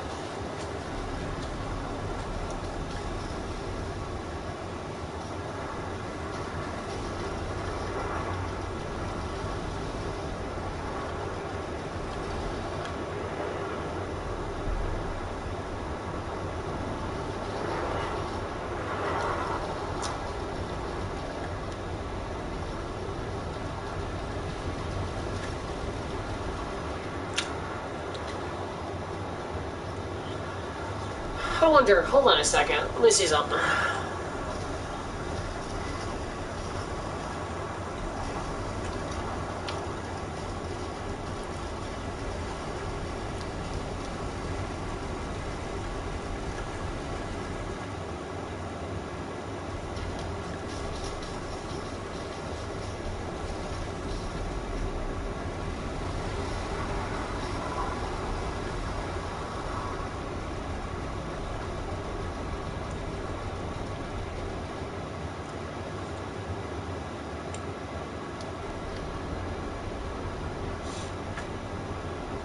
Best thing in the world, man. Look at that thing. It's huge. I bought like a pack of ships when I was a kid, like these little plastic ones, because I used to love little weird shit like that. The little packs of like little like cheap like trinkets you'd find in like a party pack at like your birthday party or something, and like one of those little baggies that they give all the kids, you know. When I was a kid, I used to love the cheap shit because for me it was like I can find something to use this for. And when I was a kid, I went to Big Lots and I bought like this plastic bag. It was like, you know how you'd get like those army men like in the plastic bags and they have a little tank and a little flag. Well, this was spaceships, right? Little spaceships, little tiny spaceships. They had like different designs and stuff. They were just little like 25-cent store spaceships they put in this plastic bag. And this looks like one of those ships. In fact, I'd say a lot of the ships in this game kind of resemble those ships. And it's kind of remarkable because I was always a big like airplane space junkie when it came down to like building ships out of Legos. Oh my goodness, the amount of ships I used to build out of Legos. Fucking insane. But I also had like this like really crazy like jet that was a spaceship that you put action figures in. It was like cheap as hell. I also had the X-Men Blackbird like 4-in-1 base jet that was like, they don't make toys like that anymore because kids don't appreciate using their minds enough to play with them. They just rather Scan detected. go to the nearest tablet, but I digress. The little ship I bought had like, you put like fucking 6 people in there and they could fly, and it had like little guns on the side and shit.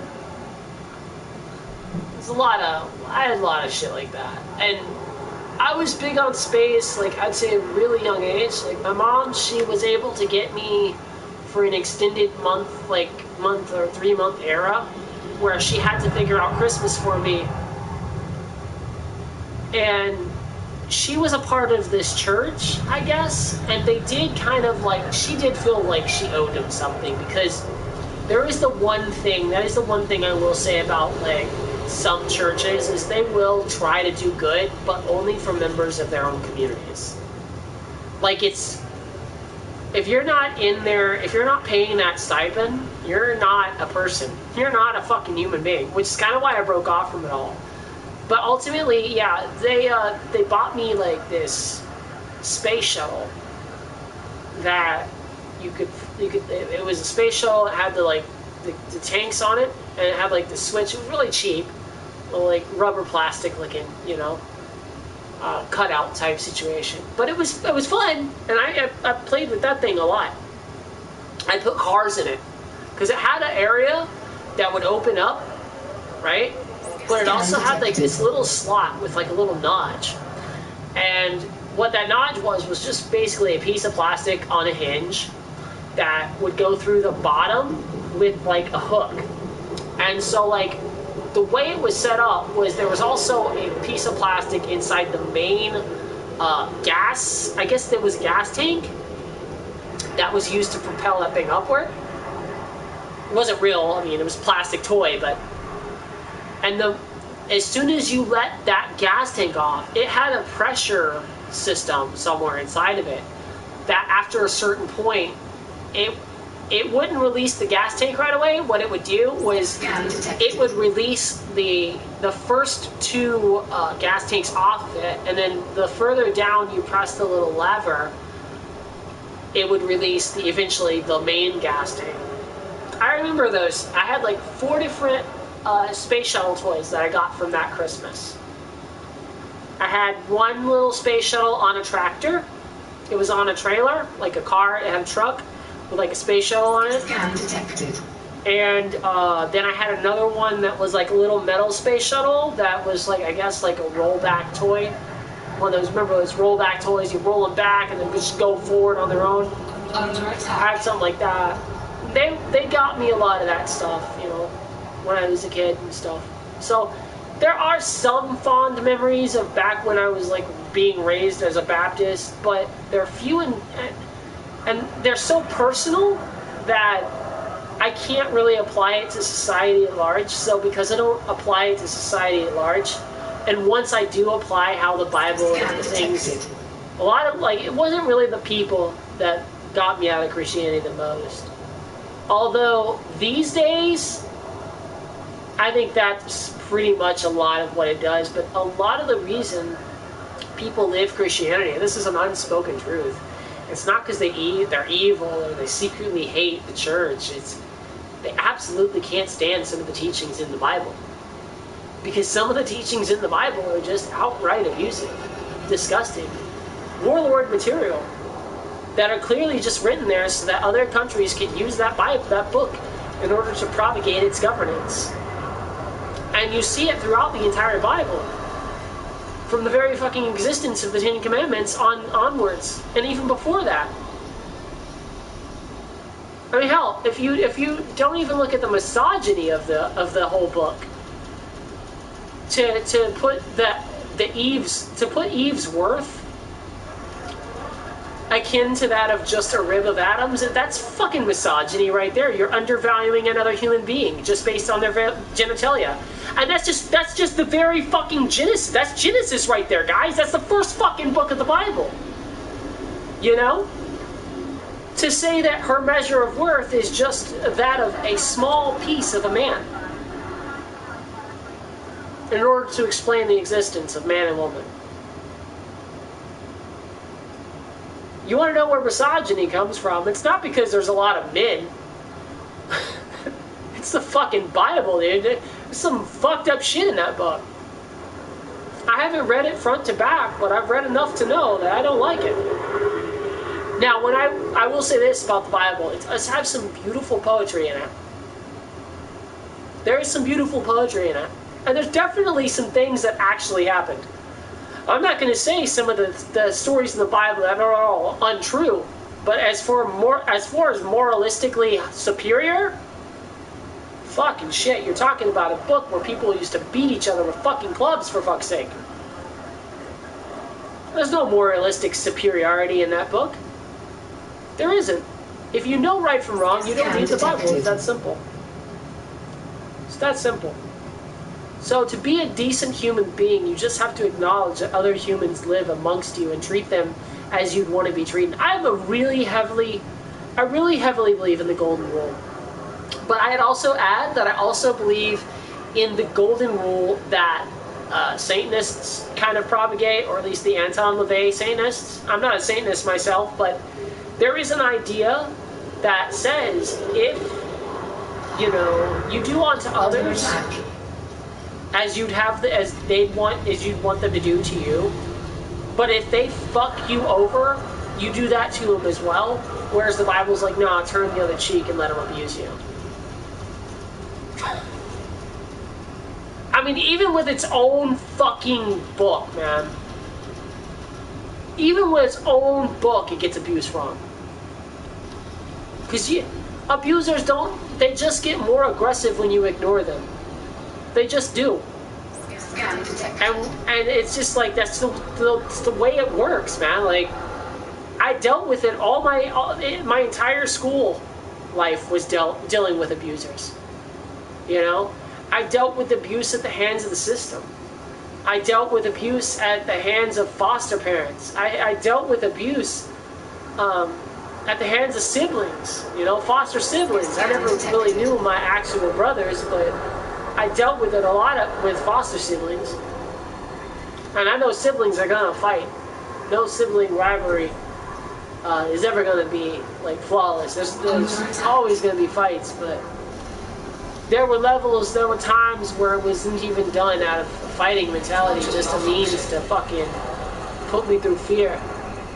There are times where honestly, I'd say that if my foster dad had not done certain things, my foster brother would not have taken me into houses where those same things would happen to me, because he saw the reaction I gave my foster dad, so he wanted to see if he could fucking get that reaction out of me. Oh yeah. I knew a kid who was 12 years old when I was literally like 9 or 8. And I went to this kid's house and he pointed a gun at me. Right after, like 2 weeks after, 2 weeks after my friend told him about the incident with my foster dad. Well, not my friend, my foster brother. Told this kid about the incident with my foster dad. And he decided to try to replicate the incident. With a gun of his dad's.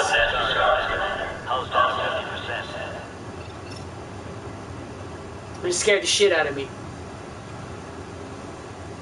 Because his fucking dad didn't want to put his gun in a fucking safe. Am I anti-gun? Hell no. Hell no. If anything, I think the women who lost Wade versus Rose should be fucking arming the fuck up.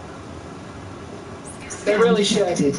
And that's going to be, people will be like, oh man, you're talking about revolution and rebellion. Unfortunately, I'm going to be real with you, our government wants you to do that. It almost feels like it. I mean, look around.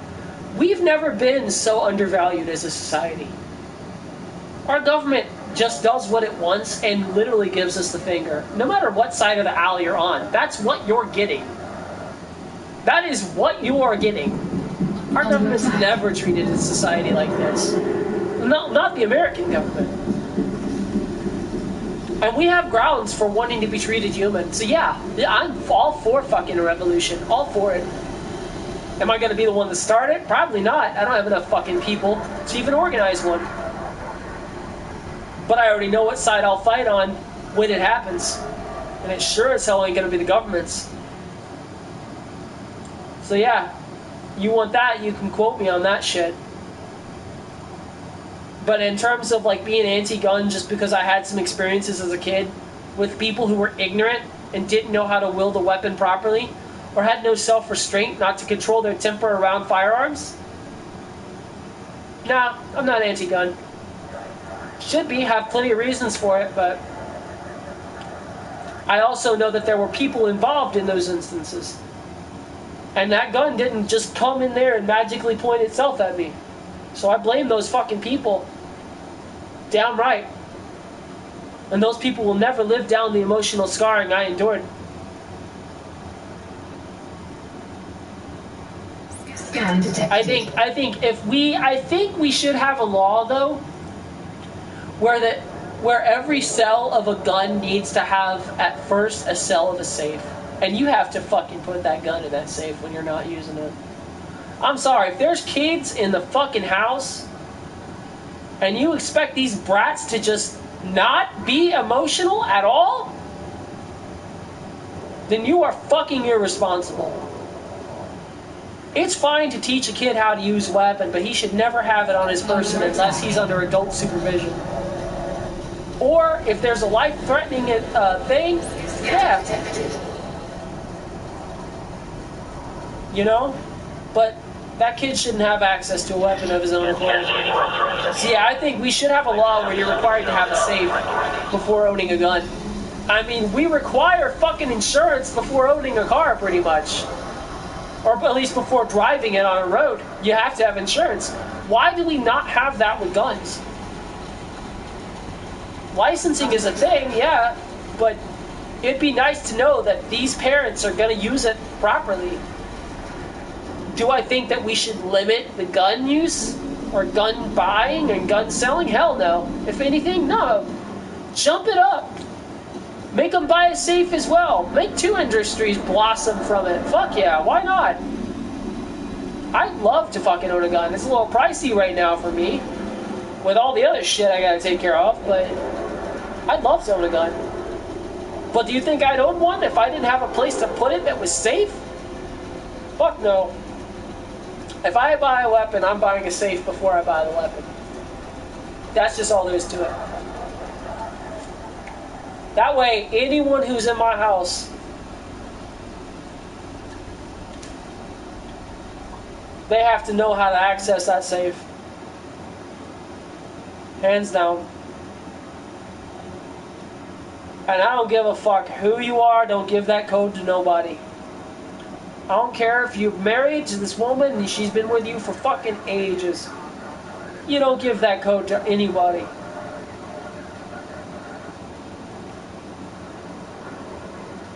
She can buy her own little weapon. I sure as hell ain't gonna provide one for someone to fucking use it on me or use it on someone else. People don't think about these things, you know? They don't think about these things when they're buying weapons. They're just like, oh man, it's cool, it's giving throws. No, fuck that. It's not why you buy one. It's not a fucking toy, you know? It's a fucking tool. You gotta use it responsibly, the same way you'd use a fucking car. If you don't think about it responsibly, you're not gonna use it responsibly. Scan detected. So I think a major problem with the gun problem we have in America, we're not taught responsibility, for one.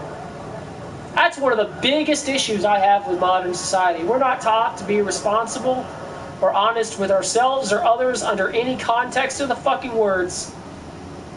Honesty, responsibility, our current society has absolutely no fucking grasp or understanding as to the definitions or even the pronunciation of such words. So, yeah, we have a major issue. And it lies on the fact that our very legal system is predicated on telling a lie before coming out with the truth. So they're taught at a very early age, don't fucking be honest because it'll get you into trouble. And we don't respect honesty enough to not let it get us into trouble. As a society, we do not respect honesty. And if you don't respect honesty, and if you don't appreciate honesty, then you're not going to have any of it. So we're on a spiral downward just from that alone. Just that alone is a spiraling crisis. But I think that alone could solve 90% of what Americans deal with on a day-to-day basis. Just that one little thing could solve 90% of our fucking problems. Being responsible and being genuine.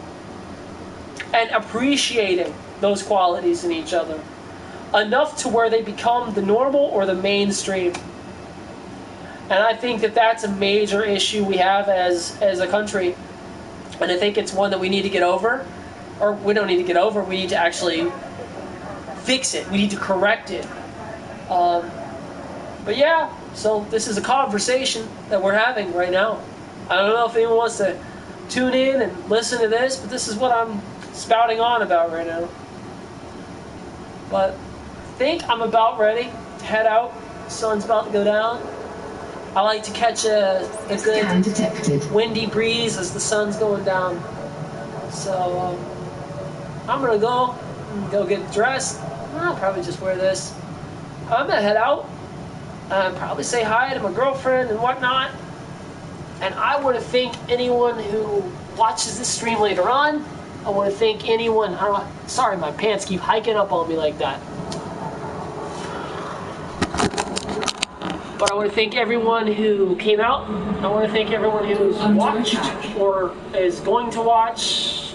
Give you guys all the appreciation of listening to this old fucker rant for a full bit about just his own personal philosophies, his own personal experiences and ideologies of life. I think, honestly, we can stand to listen to other people and their life stories because it would be nice to know people, you know? It'd be nice to get to know society, or at the very least, have society be willing to get to know itself.